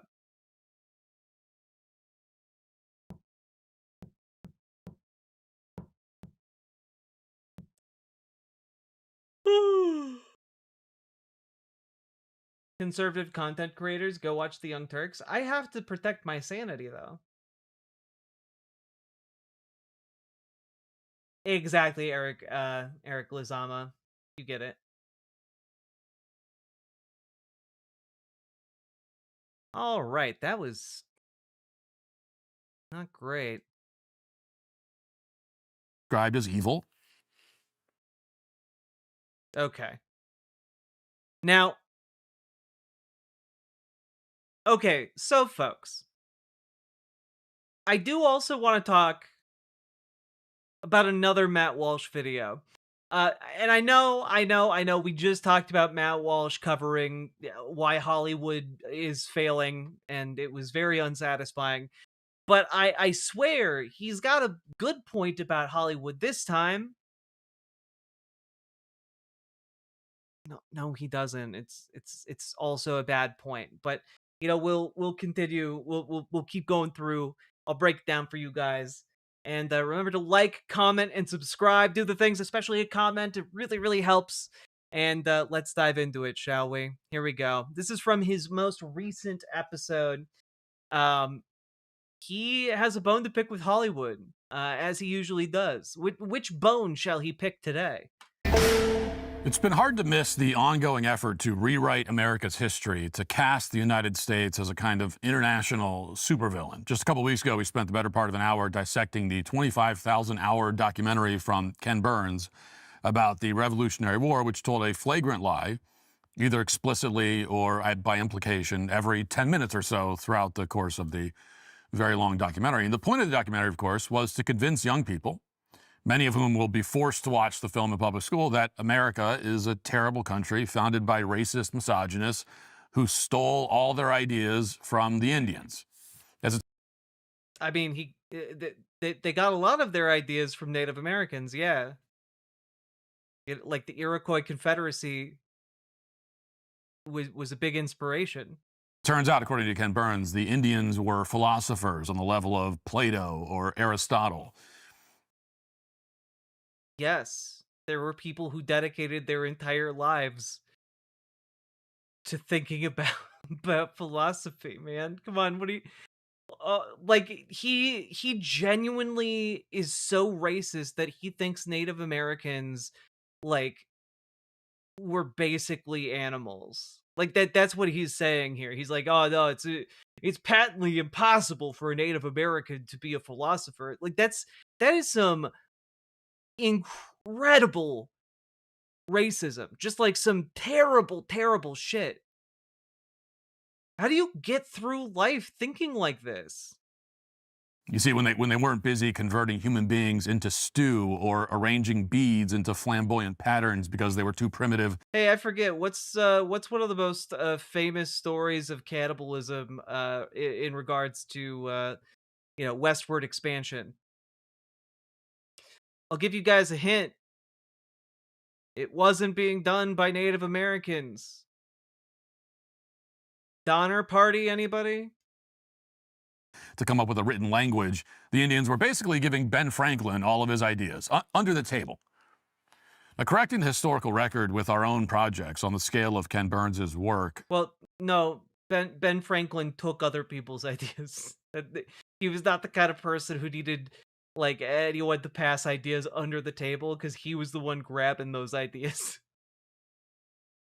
Could not be any more urgent, which is why very soon I intend to do that. But in order to understand the extent of the propaganda we're up against, it's important to recognize that leftists are not simply rewriting history.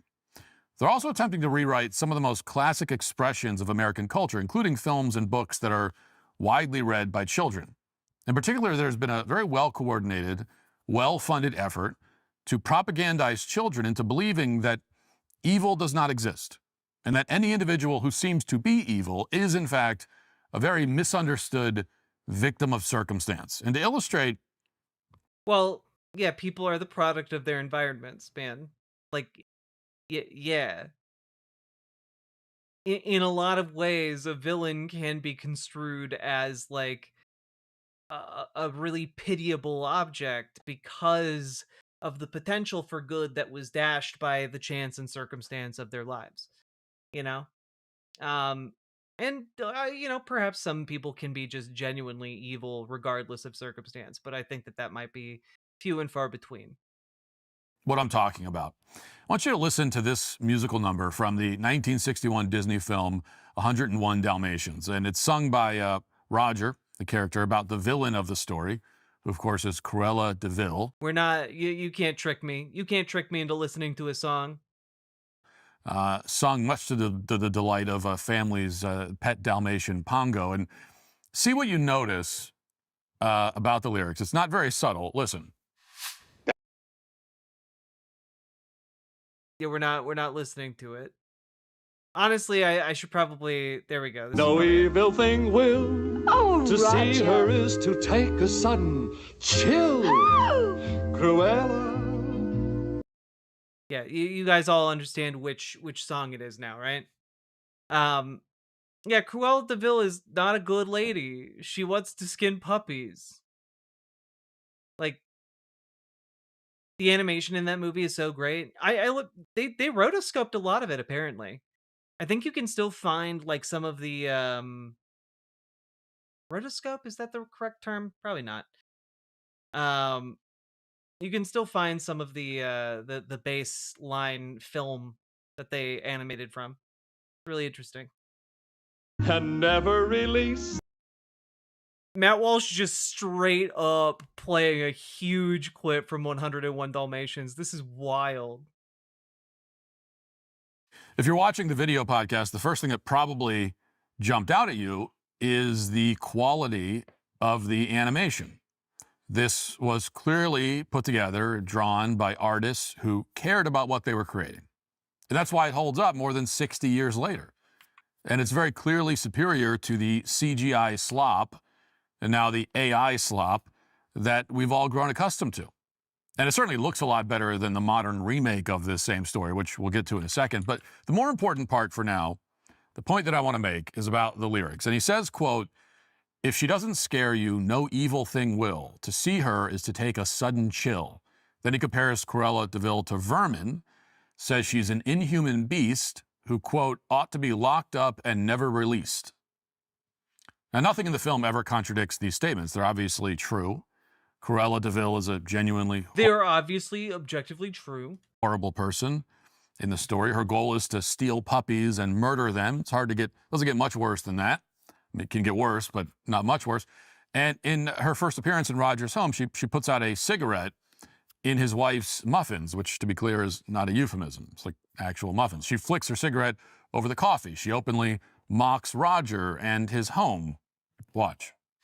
Sweet, simple Anita. No, don't stop doing this to me. Like, yeah, like you don't have to try and make this gigantic. Like, look at all these clips. You don't have to do that. You can just say what she wanted to do, which is to steal a bunch of puppies that weren't hers, skin them, and make a coat, because that was her entire thing, was just having exotic fur coats.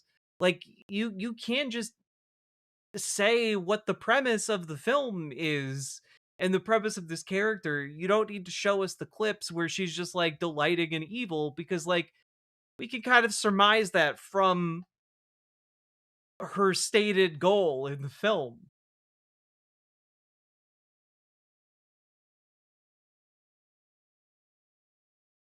Also, yeah, in real life, Cruella de Vil would be like Matt Walsh's best friend. Matt Walsh would be putting together shows being like, look, there's nothing wrong with skinning an animal and using it for clothing. Humans have been doing that for 100,000 years. Like, that would be his argument. But, you know, a villain in a Disney movie that's convenient for him to use as a bludgeon, let's go. Point in the scene or in the entire film does Cruella de Vil display a hint of humanity. So for any child watching this, the lesson is unmistakable. Disney is telling its young audience that evil exists and that some people are so evil that they belong in prison for the rest of their lives. You should not interact with them. You should avoid them. And if you do come in contact with them, they'll try to take advantage of you. They'll hurt you. They'll destroy everything you care about. They'll defile your baked goods. They'll walk around your house like, Hillary Clinton from that meme that we've all seen. You know, it's the one where she's in that house in East Harlem, visibly shocked that it's not up to her standards. They will make their contempt for you as clear as they possibly can. These evil people have no redeeming qualities. They're... You know, I do just want to say two things here. Number one, Matt Walsh, if you reframe this as, for example, Gaston from Beauty and the Beast, a man who loves to kill things and, like, skin them, one, he would absolutely go to bat for Gaston and not see any problem with what Gaston does or his goals of, like, killing animals and, like, displaying them and, like, turning them into clothing, etc. But also, like, Gaston is rude.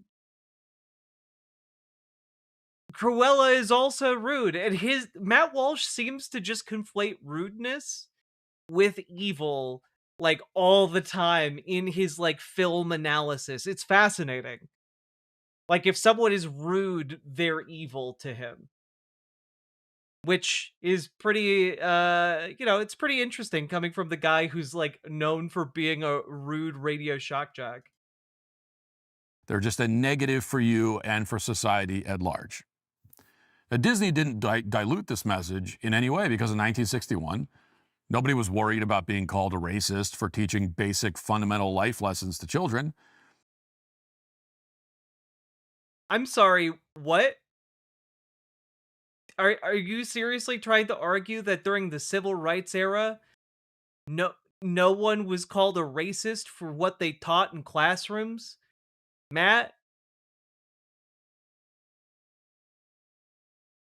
I I'm genuinely speechless. I can't believe it. Where is Song of the South? God. And religion was much more important to most Americans than it is today. A Christian nation is capable of recognizing that. Yeah, also, if you knew anything about religion, Matt, or were being honest about anything to do with religion, in 1961, religion was not a unifying factor in the United States. It was a really big deal that JFK was Catholic.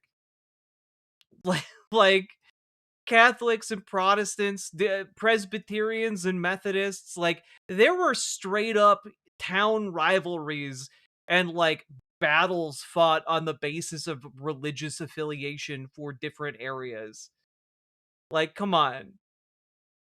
No, no, no, we were all one nation under God. It said so on our money. Some people will receive eternal damnation because they're evil. They don't deserve any of our sympathy. But the modern. And some people don't believe in that. Some people don't believe in your religion. And they also deserve rights here in the good old US of A. Remake of this film called Cruella delivered a very different message. It was released back in 2021. What is this guy thinking he's trying to say? Well, not to jump the gun too much, but I believe his argument is going to be that with remakes about villains and showing like the origin stories of villains, that is an effort to make them not villains and therefore destroy the very concept of people being capable of evil in above their own right. I think he thinks that Hollywood is trying to destroy the ability to call someone evil, which it frankly is just insane on his part. It completely rewrites the character of Cruella de Vil to make her the hero. And it begins with this origin story, which Cruella's mother is killed by Dalmatians right in front of her while she looks on in horror. This is what we call bad writing. One of the worst scenes I've ever had to look at in terms of just like the quality. And now I'm going to make you endure it as well. This is completely real. This is like the actual movie. Watch. Stop playing scenes from Disney movies. This isn't at all related to your point.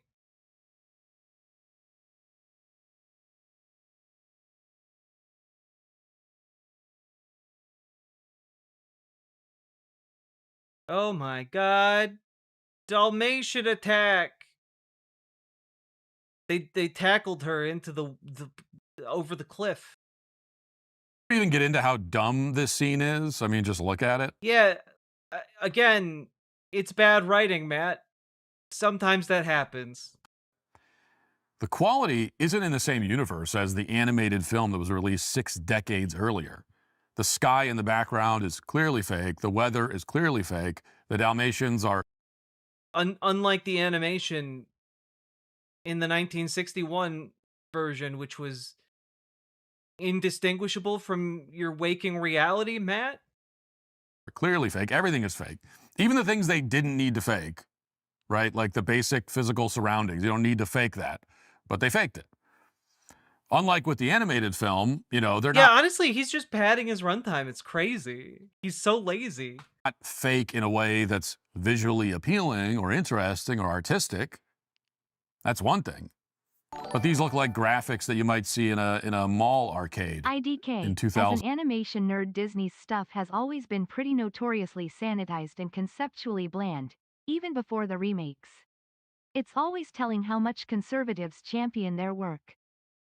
Yeah, and like I do think that there are some like interesting triumphs or innovations that Disney has brought on to animation, but like yeah, what this guy puts forward on a daily basis is just really just old man yells at cloud. Old man yells at cloud, old man yells at cloud. 2, or a game on the original PlayStation.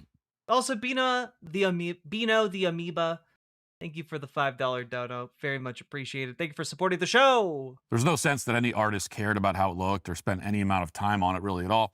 And appropriately enough, along with the aesthetic decay, the messaging of the film has fallen apart as well. In Cruella, we're told that Cruella isn't actually a bad person. Instead, she's suffered a horrible personal tragedy as a child. Yeah, because it's an origin story. She still grows up to be a bad person, Matt. She still grows up to be the kind of person who would skin 101 puppies for their pelts.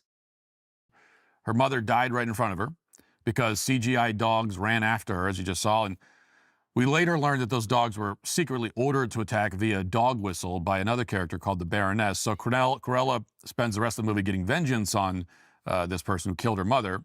But the big twist, spoiler alert, is that the Baroness is Cruella's actual mother. And the woman who was pushed off the cliff by the Dalmatians was a maid who was told to raise Cruella from a young age. That's what I learned on Wikipedia. That's not okay. That's also bad writing. Anyway, so to recap, in the original film, Cruella is evil and belongs in prison. Pretty simple. But in the remake, Cruella's mother killed Cruella's stepmother using Dalmatians, who could be ordered to commit murder via dog whistle, and Cruella was horribly scarred by this. So Cruella, yeah, sometimes life comes at you fast. Plots revenge against her own mother, has the police arrest her, and then gives some Dalmatians away as a gift to her friends, since now she's conquered her, Dalmatian phobia.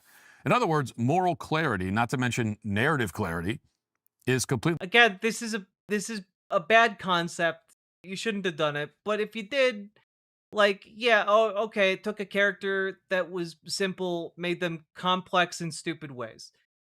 That doesn't seem like the worst thing in the world, though. The absent from the remake.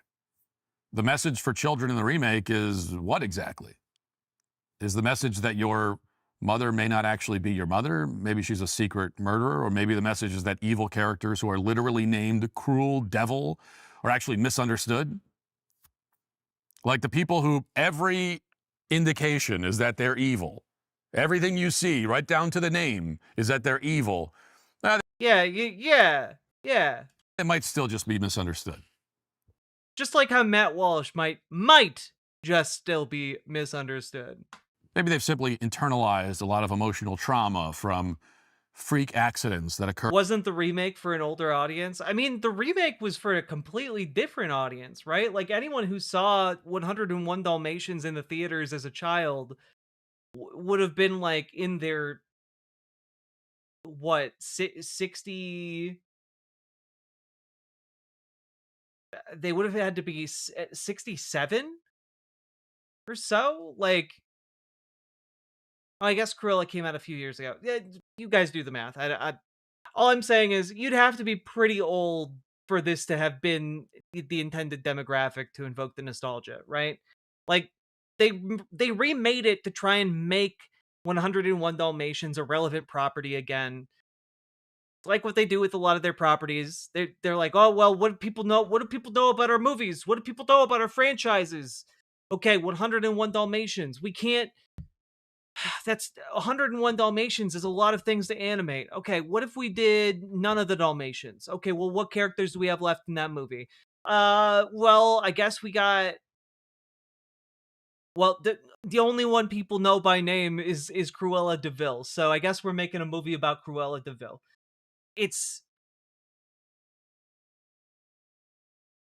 I just gotta say, like, that's how the thought process works for like executives who want to return on their investment. They want to make their money back. Like, he's complaining about all of this. It's not a grand plan to destroy evil. It's just maximizing profit while minimizing risk. It's capitalism. In their past. Now, when this film came out, it was tempting to dismiss it as a terrible film, which it is, and move on with your life. And that's what most people did. And justifiably so, but it's actually part of a much larger trend. And it's a trend that does matter because culture matters and this stuff matters. And for the past decade or so, Hollywood has continued to follow this exact template. They've taken an obviously, unequivocally evil classic character, and then they come out with a name recognition, baby. A more powerful force than good or evil, at least as far as Hollywood accountants go. Name recognition. New film or show, which makes the case that actually that character was the good guy all along. I mean, this stuff is all over the place, especially with kids' shows and movies. All over the place. The most recent example of this tactic is the upcoming animated film Steps, which is due out next year from Netflix, apparently. It was just announced. And here's how Netflix's official promotion. Also, I'm just going to throw this out there. Kids like feeling like they're edgy and like transgressive. And so when you can have a character design for a children's film that has like a little skull incorporated on it, like kids feel like they're getting away with something they shouldn't be. It makes them more interested in a movie, in a thing. Like, it's a marketing gimmick, man. Blog describes the idea behind this film. This is a pitch that feels like it was produced by ChatGPT, almost certainly was. And then Netflix just hit the green light without making any revisions whatsoever. So here it is. Quote, think you know Cinderella's evil stepsisters? Think again.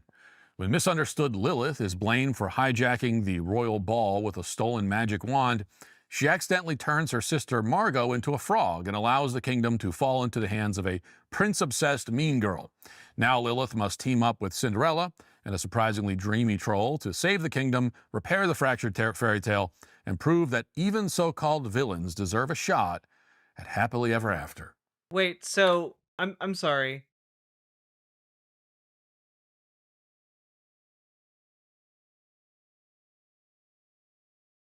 So your problem is just a retelling of Cinderella that has like a stepsister who's like more complicated than just an evil bitch all the time?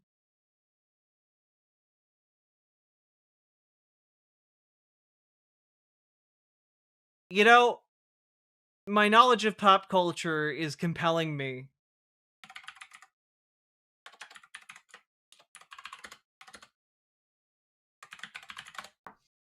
My knowledge of pop culture is compelling me, and I can't stop it. I'm sorry.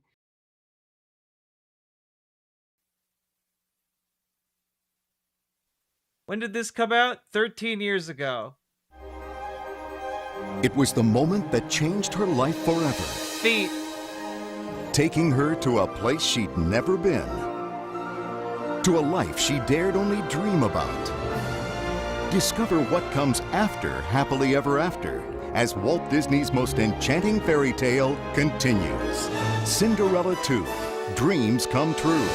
The life of an ordinary girl becomes extraordinary in an all-new full-length adventure. I have to try this my way. Featuring your favorite characters from one of Disney's greatest treasures, Cinderella. Maybe it's time to start following your heart. Now this is more like it. And a new rendition of the Oscar-nominated classic Bibbidi Bobbidi Boo, together with 3 brand new songs. The magic lives on. Someday I'll get this princess thing right. I think that day is today. Cinderella 2, Dreams Come True. Premiering only on Disney DVD and video, February 26th. Now, those of you with keen eyes might have noticed in this trailer here a scene in the middle. Let's take a look. Greatest treasures, Cinderella. Where was it? Here it was. Maybe it's time to start following your heart. Because in this film, it turns out that her evil stepsisters aren't all just assholes. It turns out some of them, like this one at the very least, are alright. And also deserve love, even though they aren't the main character of the story. So, Matt Walsh is just complaining about something. When did this come out? I'm sorry.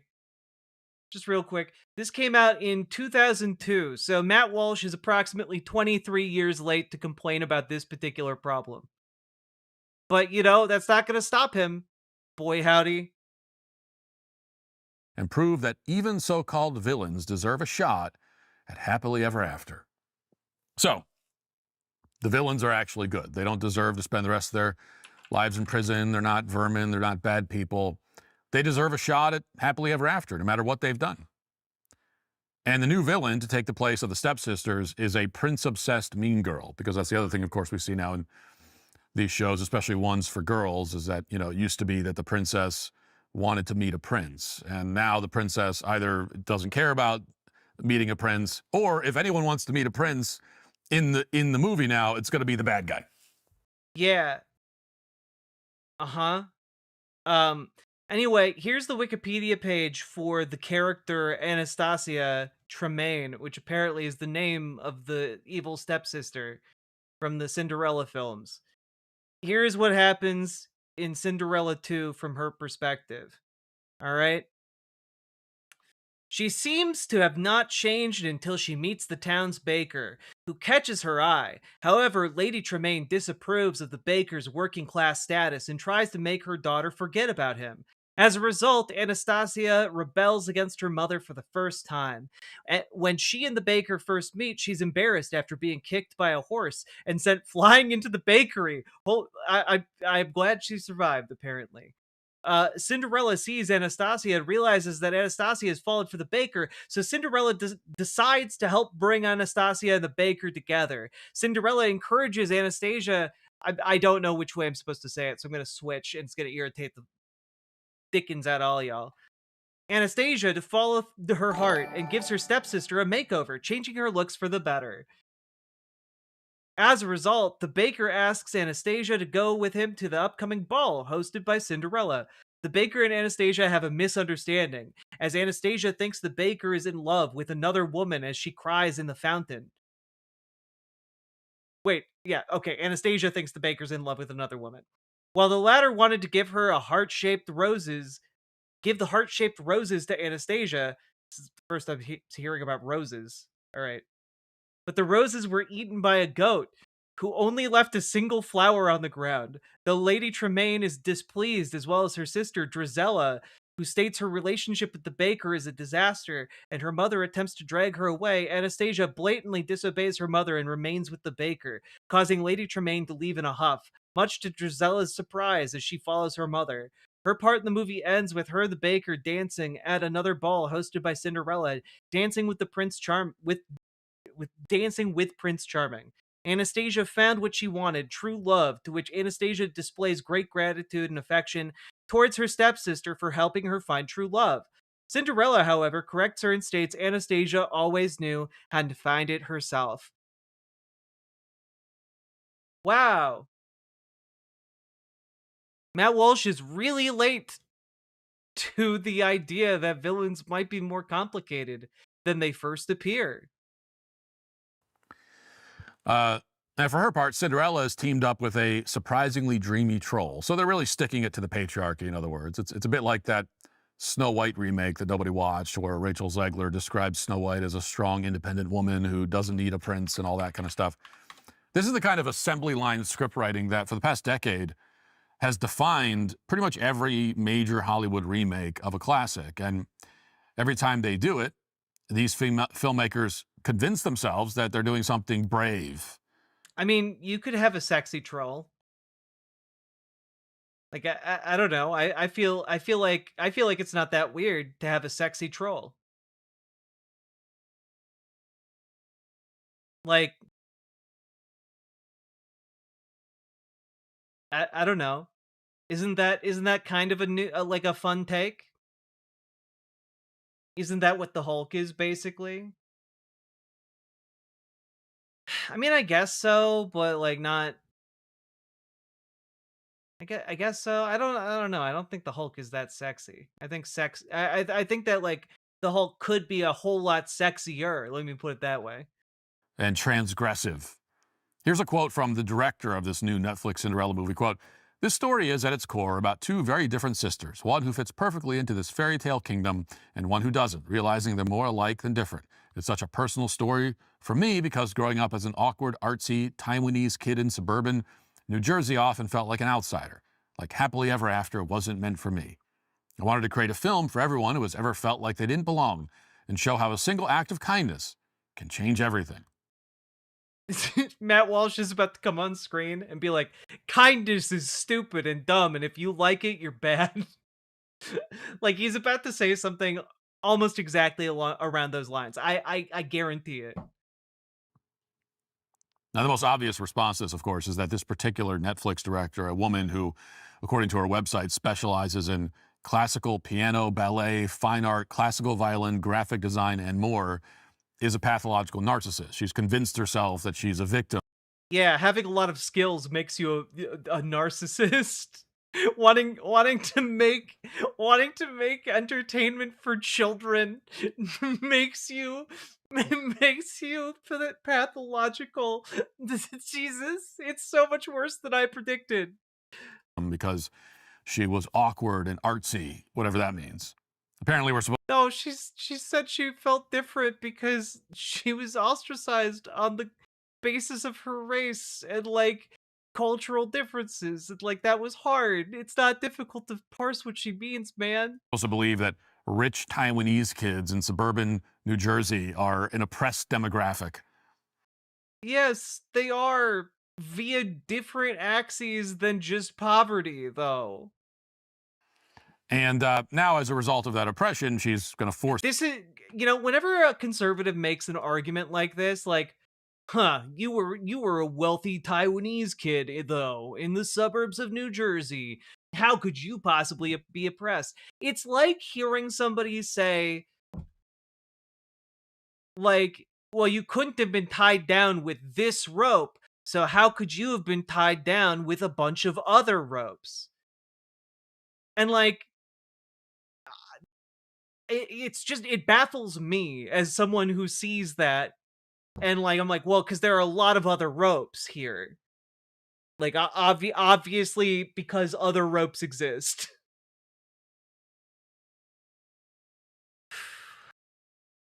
Also, none of this is forced on anyone. If you don't like it, don't see the movie. Exactly. But, Matt Walsh has to have something to complain about. Netflix subscribers to watch her personal story, even though she's not. She's personally going to force people to watch her story on Netflix?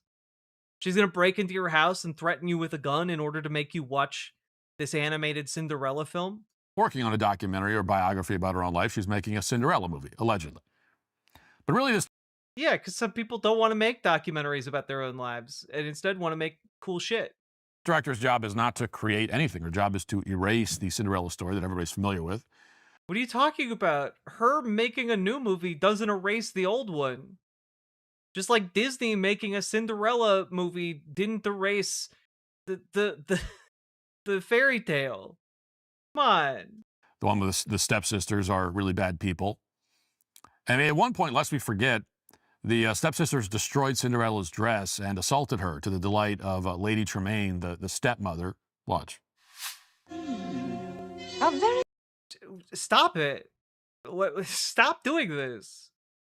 Also, yeah, they were shitty to her. But also, shitty people can change and grow. And that's a really good thing. I don't know, that can happen in real life too. In this analogy, as Matt into Shibari, look, don't think too much about it.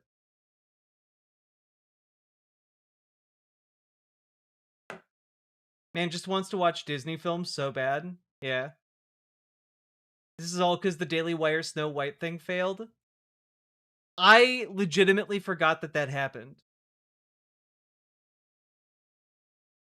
As a kid in the 1950s, if you saw this, you'd recognize that the stepmother and the stepsisters are not good people, and the film doesn't suggest otherwise at any point. There are no excuses for their behavior. There's no. Yeah, no, obviously they are not good people as of the events of that film. Sometimes people get over their worst moments and become better people. They assume accountability, they mend their relationships, and they fix the issues that made them shitty. Sometimes that happens. And this is also why self-improvement is such an important concept for people to embrace. The idea that one should become constantly a better version of who they were before. Like physically, mentally, emotionally, etc. Like you should seek to better yourself. I think that that is an honorable goal. But in Matt Walsh's world, it is impossible to better oneself. And it's really sad and small-minded, really.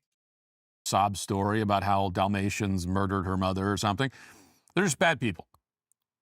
In the end, they lose, and that's a moment to celebrate because it's good when bad. Like in Matt Walsh's world, it's impossible for a character to have been through a traumatic experience and then emerge as a bad person.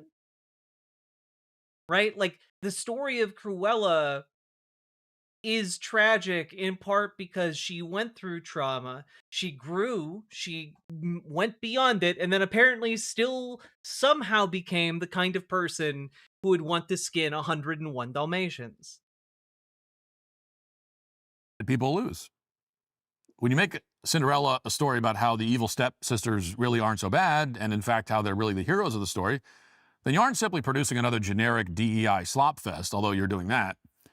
You're also trying to confuse children about good and evil, and you're trying to erase the Christian themes of the Cinderella story, which were... Ah, yes, Christ is the pumpkin. I get it now. Especially evident in the Grimm brothers version of the story in the 1800s. I love how he immediately contradicts himself by like first saying that this lady's new version of Cinderella is going to destroy the story of Cinderella, but then is like, yes, and the 1950 version of Cinderella is actually, it does a, let's look back at the Grimm brothers version, and clearly the Grimm brothers version still exists and hasn't been destroyed. So have I seen Cruella? No, live action Disney films hold no interest for me personally, but I also don't just like go on my show, sit down and start like shitting on society writ large because Cruella exists. In that version, the stepsister suffered a biblical Old Testament style punishment in the end. Quote, in the end, during the wedding, as she walks down the aisle with her stepsisters as her bridesmaid, the doves fly down and strike the two stepsisters' eyes, one in the left and the other in the right. When the wedding comes to an end and they march out of the church, the doves fly again, striking the remaining eyes of the two evil sisters blind, a punishment they had to endure for the rest of their lives. This is the way that it worked in old fairy tales, by the way. The villains were very evil, and in the end, very terribly bad things happened to the very terribly evil people. Now, in the Disney version, the ending wasn't quite so graphic, at least it's been a while since I've seen it. I don't think that anybody was blinded by a dove pecking their eyeballs out. So they dialed down the Old Testament references a little. I just have to be like, Matt, if you really love Old Testament references, why are you wearing mixed fabrics? If you really love Old Testament justice, Matt, why are you wearing mixed fabrics right now?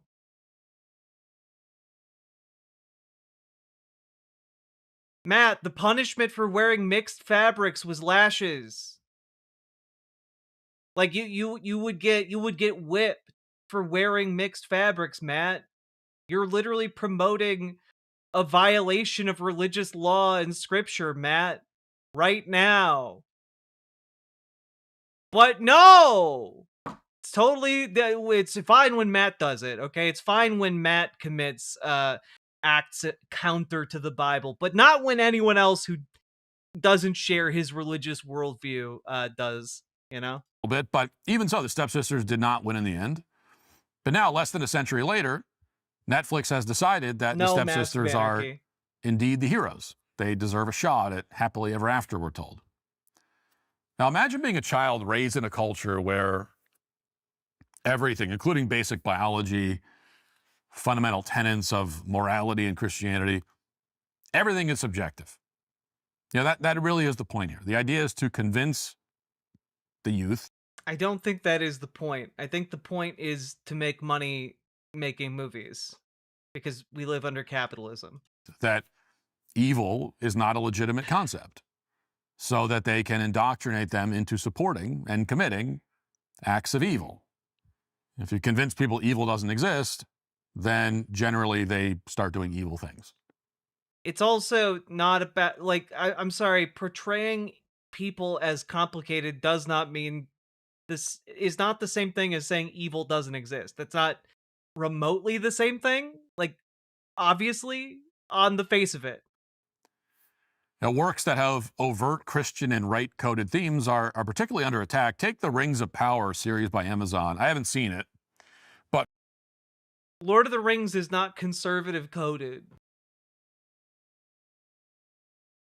Like, at all. From what I can tell, the show has decided to portray the orcs as sympathetic figures, even though Tolkien did the exact opposite. Well, no, Tolkien specifically wrote extensively about orcs. He was very morally conflicted about orcs, and ultimately decided that even an orc was not beyond redemption. The redemption of Iluvatar? Eru Iluvatar, there we go. Like,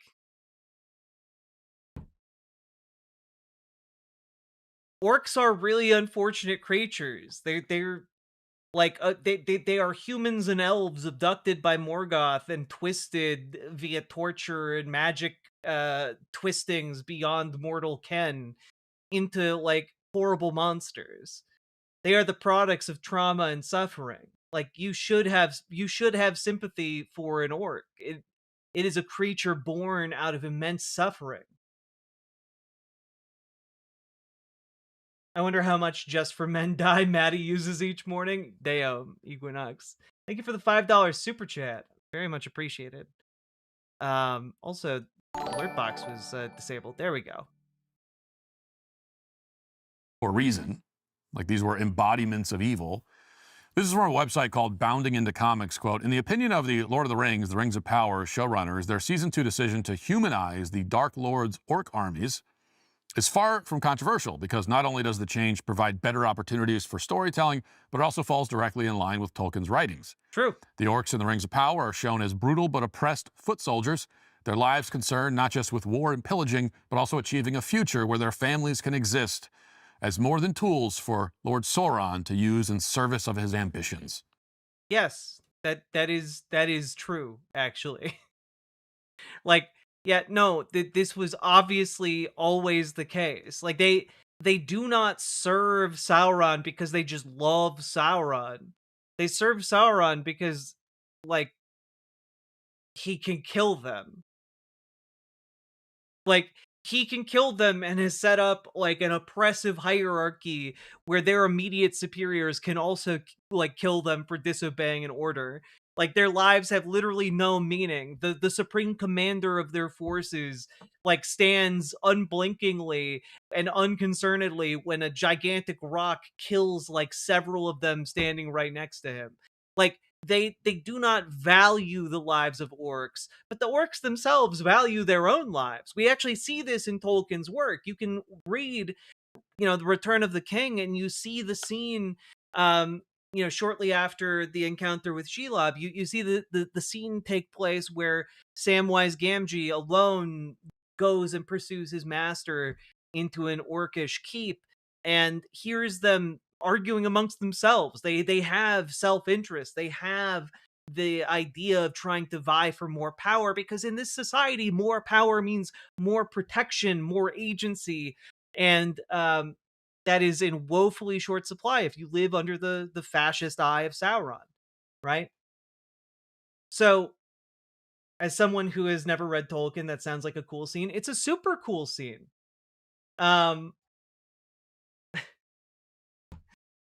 I should rewatch LOTOR. You should. Right? So Matt here is just like not understanding Lord of the Rings, which is how all conservatives are about Lord of the Rings. Like, all conservatives are like, this is ours, but understand it takes a profound misreading of Tolkien's work to arrive at a conservative worldview.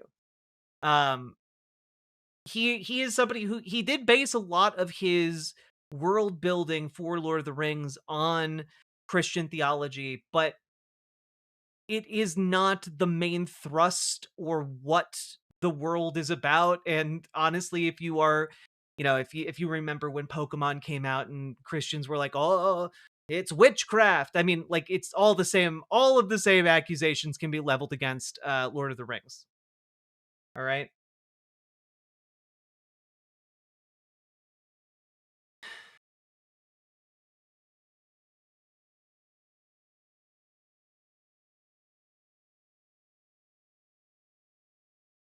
All right. Here we go. Back into this.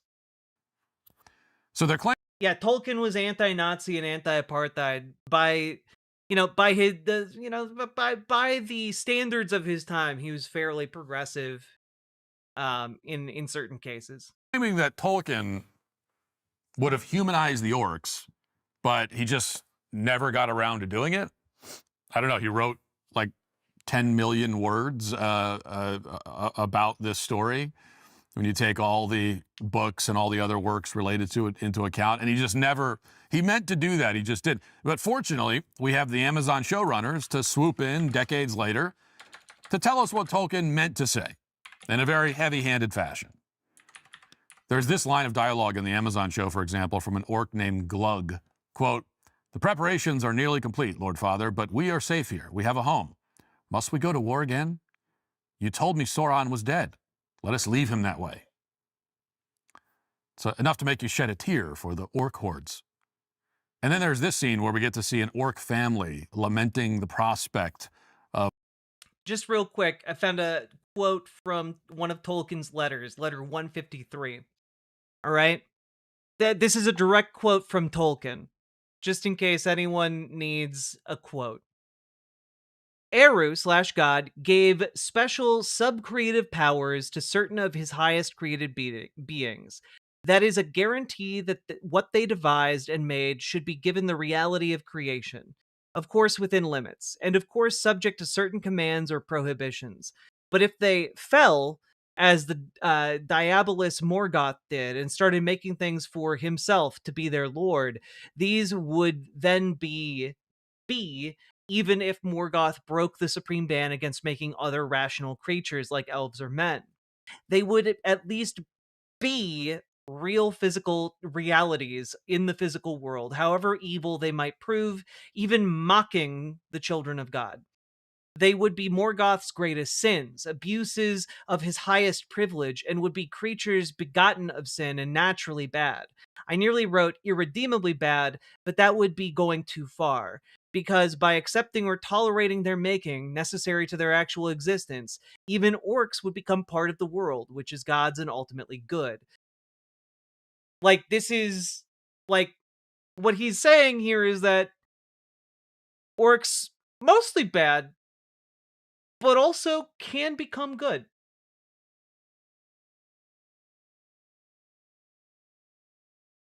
Was there an alternative to being made of matter? I mean, I guess the alternative is being made of whatever Eru Iluvatar is made out of.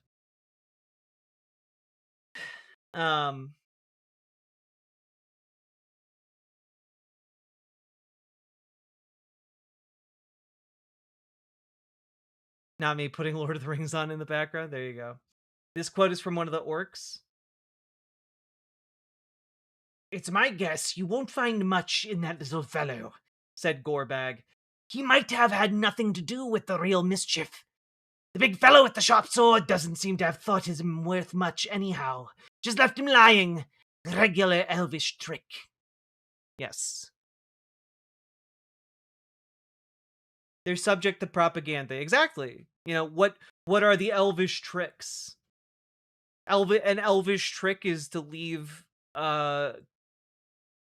soldiers posing as corpses on the battlefield.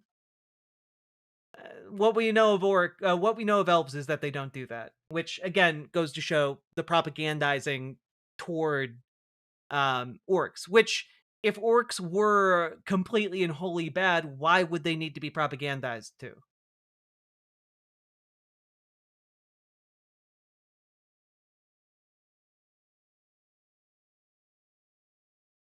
More war. I tell you that we will. No, don't you do this to me.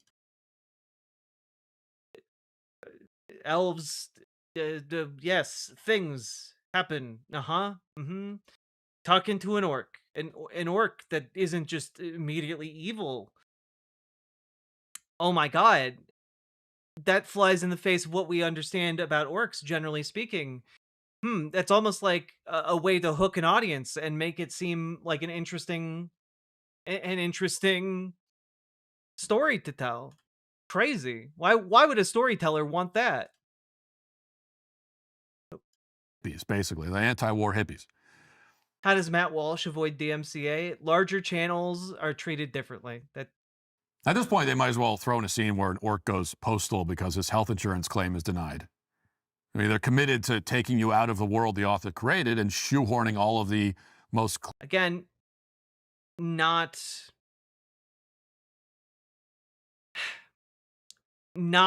at all accurate if you know anything about Tolkien. Tolkien really wrestled with this issue like all of his life.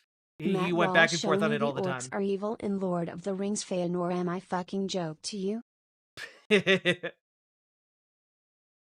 Now, God.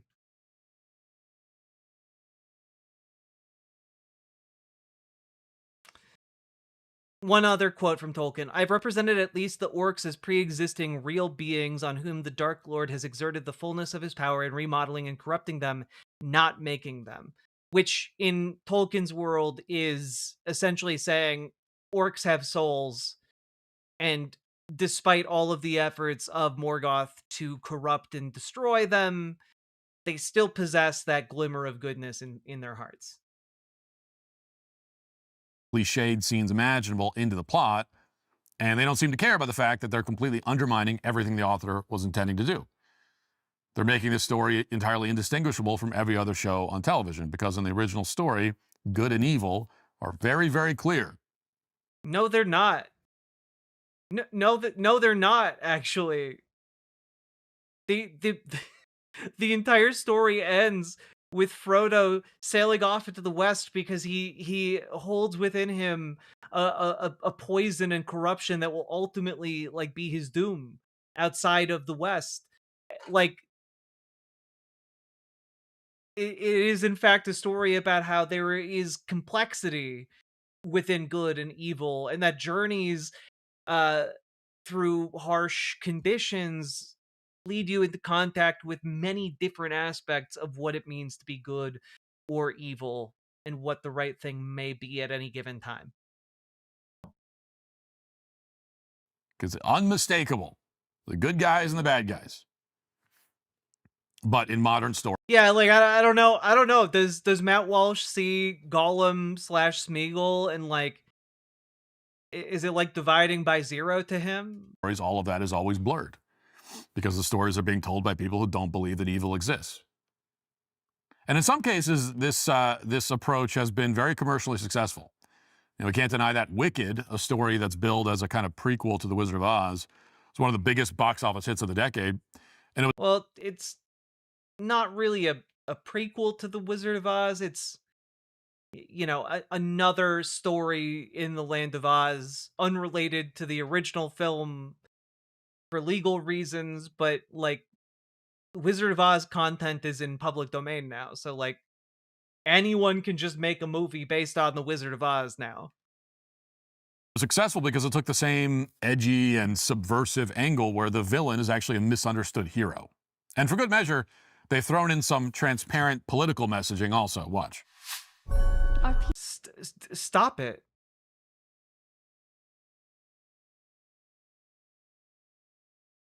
Are people born wicked, or do they have wickedness thrust upon them?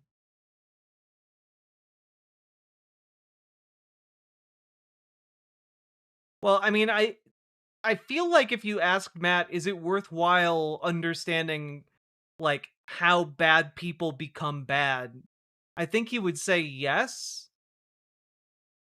But I I don't understand his aversion to this particular storytelling trope.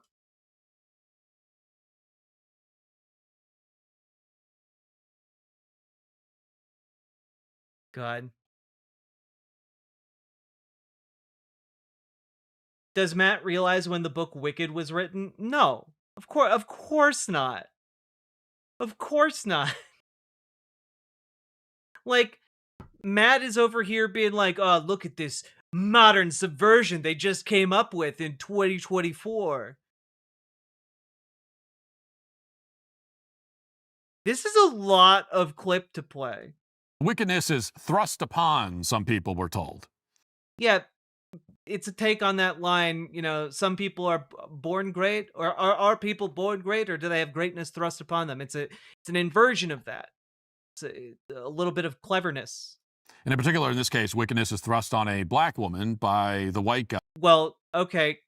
First of all, she's very clearly green. Jeff Goldblum and the Asian woman. The non-black characters use their institutional power to demonize an innocent person of color, as they so often do. Now, the message, once again, is that contrary to what you learned in The Wizard of Oz, wickedness isn't actually a legitimate concept. Nobody is wicked. No one's evil. Well, wait a minute. I'm pretty sure I've seen Wicked, so I'm pretty sure that the people who are dedicating themselves to enslaving the animals in Wicked, I'm pretty sure they're paved to be pretty bad, actually. Instead, it's just a way to scapegoat minorities. You know, the slavers in the film are yeah, they're represented as being pretty bad and evil. The south side of Chicago isn't more dangerous than Iraq because wicked people live there. It's more dangerous than Iraq because the government is scapegoating poor people. That's. What are you talking about, Matt? The south side of Chicago is not more dangerous than Iraq. Under the takeaway. And if you're 10 years old, which describes much of the audience for this film, you'll fall for it. I mean, you're not going to be very discerning when you're watching and consuming these messages. That's the point. And there are too many more examples of this phenomenon to mention, some of them for adults also, from the new Joker movies, the show Lucifer, many, many examples. But we'll finish with how the 1959 film Sleeping Beauty has been defiled by Hollywood. This is a scene from the film Maleficent, which came out around a decade ago. And this is where is he going to show like the wing scene? The evil fairy appears and puts a curse on the newborn child. Oh, okay. We're skipping that. Yep. Okay. Yep. She put a curse on them. Whoa.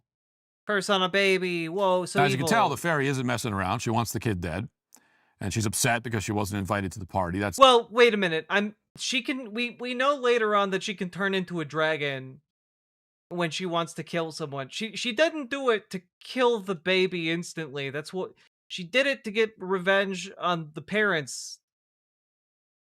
That's the entire purpose of the curse, is to make them feel bad. She's an evil fairy. Nothing more to it.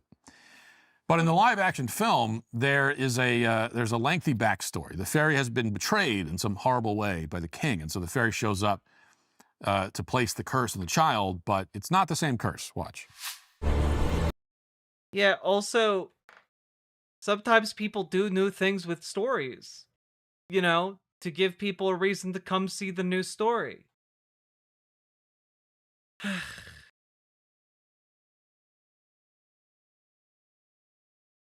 The CGI and the acting are horrible to the point that it's distracting. It's much harder to watch than the cartoon. Not inviting one person specifically is an incredibly big deal back then. I'm pretty sure it would still be a big deal now. Like, it has that move in a social scenario can like destroy your relationship with someone depending on the circumstance. Tune from the 1950s, but they also added a completely new part of the curse. Now the fairy offers an out to the child. She needs to find true love to lift the curse, and what do you know? In the end, the evil fairy, Maleficent, comes to love the child and save the child's life. Now, it's impossible to overstate how universal this trope has become, especially in children's entertainment. Like I said, it's all over the place. It's everywhere. The term psyop is overused, but it's hard to think of another way to describe this. It's a full-court press that's intended to convince children that objective morality does not exist, and that Christian ethics is a simplistic, outdated approach in this very diverse and complicated and nuanced world we live in. Now, in response, you might be tempted to say, well, Hollywood is really just out of ideas, so they're going through all the classics. Look, it's not a directed psyop. It's just capitalism, bro. These companies just want to make money. That's it. They're using known properties and repackaging them in a variety of different ways to try and get butts in seats off of name recognition alone. If you work in politics, you understand name recognition is one of the most important factors in getting people to turn out to vote. It is also one of the most important factors when it comes to getting people to turn up and buy movie tickets. Straight up. And inverting the villains as a way of just generating some new content. Yes. There's some truth to that, but if that's all that's going on, then where are the right-wing retcons of old stories? You made them. The Daily Wire made them. And people didn't like them. Because it turns out telling people to, I don't know, be more racist is actually not like a super popular, cool thing to do in a film. Like I don't know. It's not like if you remade 12 Angry Men and like the angry racist guy was your hero and he slowly convinced everyone on the jury to hang a Puerto Rican kid, like that wouldn't, like, people would not like that. Actually, that yeah, watching a racist twist the jury to hang a child is not actually like a really fun concept for a film, and people don't want to see that. Like, conservatives are free to make it. It's not going to do very well. Why aren't we getting a follow-up to Beauty and the Beast where Gaston is vindicated as the hero that he actually was? All he did was work out. See, I told you guys that this guy was going to slob Gaston's knob. Eat eggs every day, defend the town. Look at Matt Walsh doing his best LeFou. And a vulnerable woman from a rampaging beast that came out of nowhere. And he did it all in style. Watch. Yeah, it came out of nowhere in that big local castle that everyone knows about. He plays the entire song segment. It's crazy. That I'm grown, I eat my... Like, dude, stop eating so many eggs. You're gonna break the bank. Now, I've made the case before that Gaston is really the hero of the story. In fact, I argued that a number of Disney villains were really We cannot see. You gotta tell us. Look. I think you guys understand. I think you guys have seen these movies. I don't gotta tell you. It's just the Gaston song. Heroes. It was a joke. I meant it as a joke at the time. But Disney is doing all this unironically. Now, admittedly, See a dragonfly. Even though you can make an argument for Gaston, even joke. Yeah, suddenly evil is a very complicated and nuanced topic when Gaston is doing it. Exactly. Look, guys, look. Gaston may have had his reasons. I don't know. Let's wait. We all need to hear out his origin story. Jokingly, it's not the easiest argument to make if you watch the original Beauty and the Beast. So it's ripe for a full-on right-wing follow-up that flips the script. Where's our big-budget Netflix animated film called Gaston with a consulting credit to that guy Raw Egg Nationalist, where Gaston bravely defends his village from a marauding foreign beast? Yeah, because everyone wants to see the film Raw Egg Nationalist on Twitter would make. Why? Yeah, I can't understand why these multi-billion-dollar companies aren't knocking on Raw Egg Nationalist's door to make a live-action Gaston film. As Netflix said, every villain deserves a happy ending or whatever, so where's his happy ending? When's that coming out?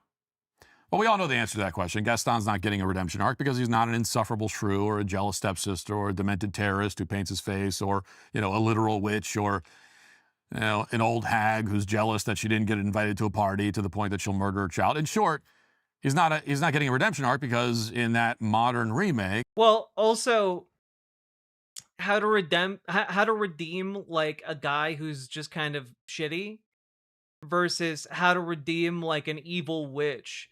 Which do you think would have a more interesting story? Like, if you had the option to learn how For example, an old lady who wanted to skin 101 Dalmatians, how, like, her origin story, how did she become a person versus how did the local himbo become the local himbo? Like, I think the skinning story is going to be more interesting. The witch story is going to be more interesting. Like, yeah, the story about the guy who went crazy and just paints his face all the time, that's going to be more interesting. Like, I don't know, Gaston is just your local, like, toxically masculine himbo. And you know what? Not all himbos have to be that way. Evidence, Kronk from Emperor's New Groove. That humanizes him, he'd be a normal white guy who takes pride in himself and his community. And those are the values that Hollywood abhors, and those are the values that Hollywood doesn't want your children to learn. I'm sorry, you watched the Gaston song and you said, ah, yes, there's a normal white guy. You watched the Gaston song where he's like swallowing eggs whole and you thought that's a normal white guy? Okay, bro. This is a relatively new phenomenon. It's important to distinguish it from the general trend towards anti-heroes, although this is all sort of part of the same overall trend. I'm aware that the whole anti-hero thing became really popular back with Breaking Bad, Sopranos, etc. Still going strong. But there are some key differences here. For one thing, those shows aren't aimed at children. That's important. For another, they're actually good shows artistically. They're not unimaginative and boring, complete with generic and unwatchable. Aren't himbos supposed to be likable? Hence why I added more modifiers. CGI. They also have stakes and tension, which these remakes lose entirely by making the villains seem sympathetic at heart. But most importantly, those shows are original. They're not transparent attempts to rewrite our culture and reprogram the morality of an entire generation. It's now very evident. I love that in his mind, Disney is like hacking into the brains of children to make them woke for some reason. That above all else, that is Hollywood's goal. They want your children to believe they live in a world without villains, you know, where no individual can truly be described as evil, unless he's a straight white man. Those are the only villains. Those can stay, but all the rest cannot be villains if they're part of a, quote, marginalized group. So ask yourself this question. What kind of person or institution benefits when an entire generation is raised to believe that morality is entirely subjective? And what does it mean when those people or institutions have billions of dollars?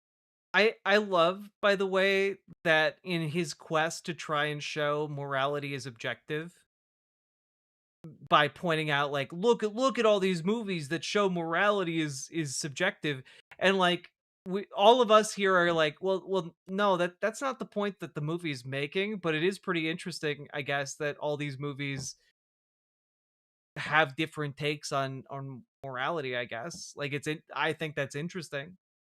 Having more than one take on morality can lead to a lot of different stories. But I don't think that the people who are writing and directing Disney movies are sitting down and saying, how can we break the heteronormative, you know, nature of society? What if we just embraced evil and turned children evil? Hey, fellow Disney writers, do you remember that movie, the Omen, the one with Damien? You all remember Damien, the evil child? What if we just made an entire society of Damiens? Haha. Like, what if we did that? Like, that's what Matt Walsh thinks happens. And that's just really stupid. And control of the entertainment industry. Every day we hear another story about some violent, vagrant criminal released from jail or never jailed at all by some judge, almost always a female, who wants almost always a woman judge. Yeah, why can't we get any movies about how stupid and dumb women are? Says a man who is supposedly heterosexual.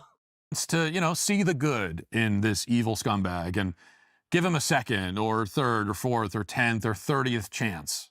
That's just not how that works under our legal system.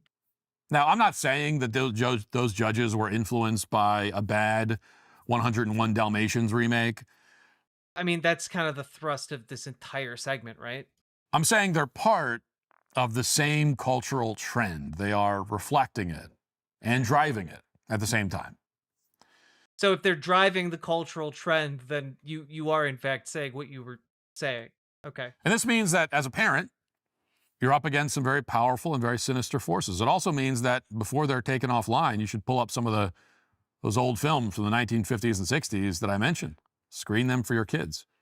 It's an entire era that everyone in the entertainment industry would rather you forget about. But wow, revolutionary advice from Matt Walsh. Play your children Disney films. I'm sure parents have never thought of that one before. Good and evil do exist. And it's never been more important that your children understand that. Now let's get to our 5 headlines. He spent half of his show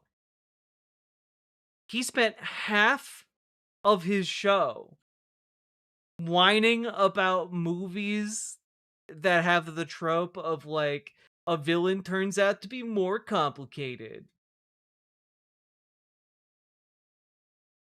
I just the top comment, never forget, it's not about telling their story, it's about destroying yours. It's like, dude, you can go, he literally played the clips from the older films. You can just go watch those.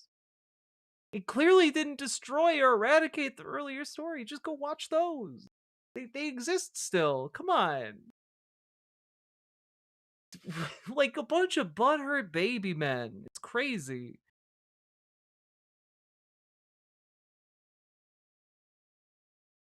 It's wild. Anyway, folks, if you got anything out of this or any enjoyment out of this, hit that like button and consider leaving a comment. The comments are really, really important. They help the show do better. And also, please consider subscribing. Support the show financially if you are at all able, because you guys are the ones who sponsor this stream and make it possible. And also, please join your local Dems, join your local DSA. You can join our Discord, !Discord in any of the chats or in the video description down below. And we can help you do that. Reach out to Dragonfly for help joining your local Dems. Reach out to GamerG for help joining your local DSA. And also, check out ImogeneOlivia.com. Gender euphoric lingerie designed from the ground up for trans femmes. Check it out today. Link down in the description. And let's keep on going.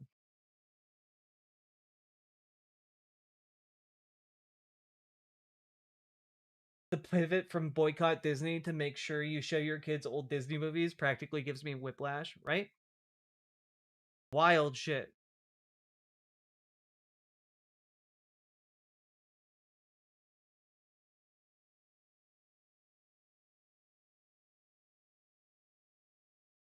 How we doing, folks? Y'all doing all right?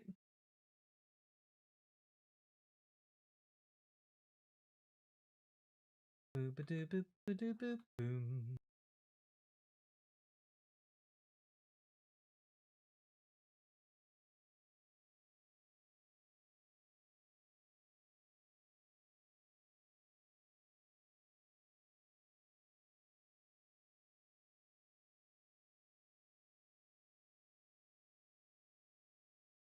God, they changed the settings in the background of YouTube Studio, so it's a bit confusing. The mixture of rage and sorrow is exhausting. I'm sorry to hear that.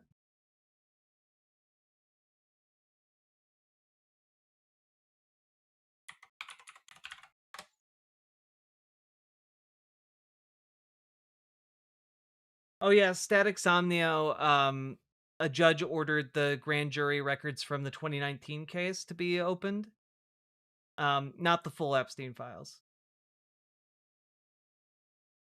Woo, baby. Folks, we've been going for about 3 hours. If you've been enjoying the show, hit that follow button, hit that subscribe button, like the goddamn stream.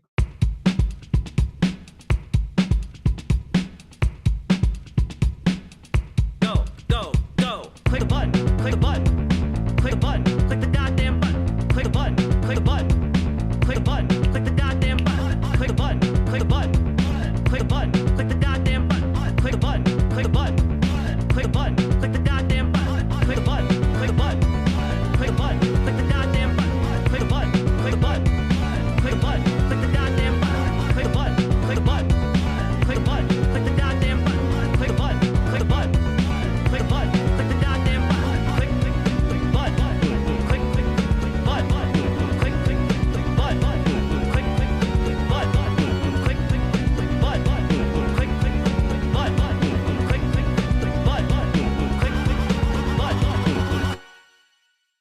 right. Well, folks, I really wanted to play some Expedition 33. Maybe I'll do that tomorrow. I've been kind of nose to the grindstone lately. But it's 4 a.m. I think I'm gonna hop on to the old dusty trail. Thank y'all for supporting the stream with your eyeballs. And we'll get an earlier start tomorrow.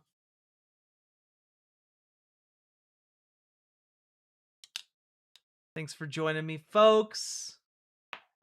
And see you on the other side. Bye. Your Ascended Kitten. Fast.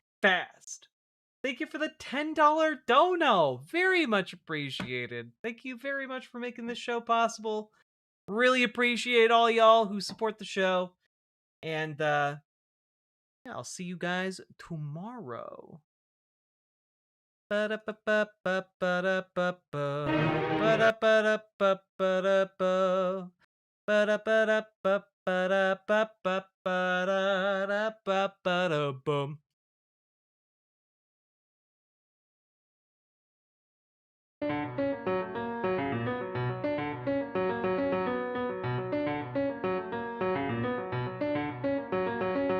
For as long as we can remember, the working people of New York have been told that power does not belong in their hands. Fingers bruised, palms calloused, knuckles scarred with kitchen burns. These are not hands that have been allowed to hold power. And yet, over the last 12 months, you have dared to reach for something greater. Tonight, against all odds, we have grasped it.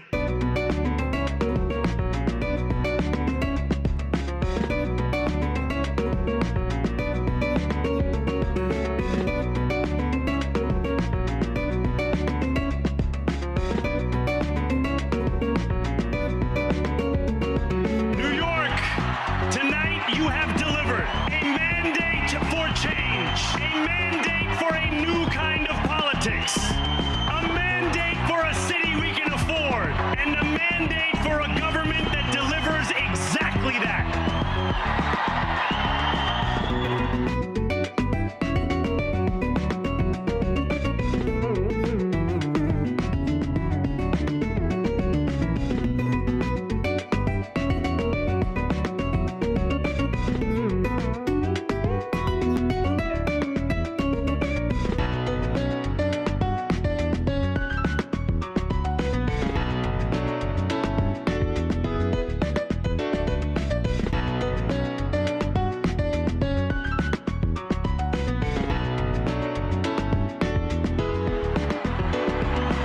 Thank you to those so often forgotten who made this movement their own.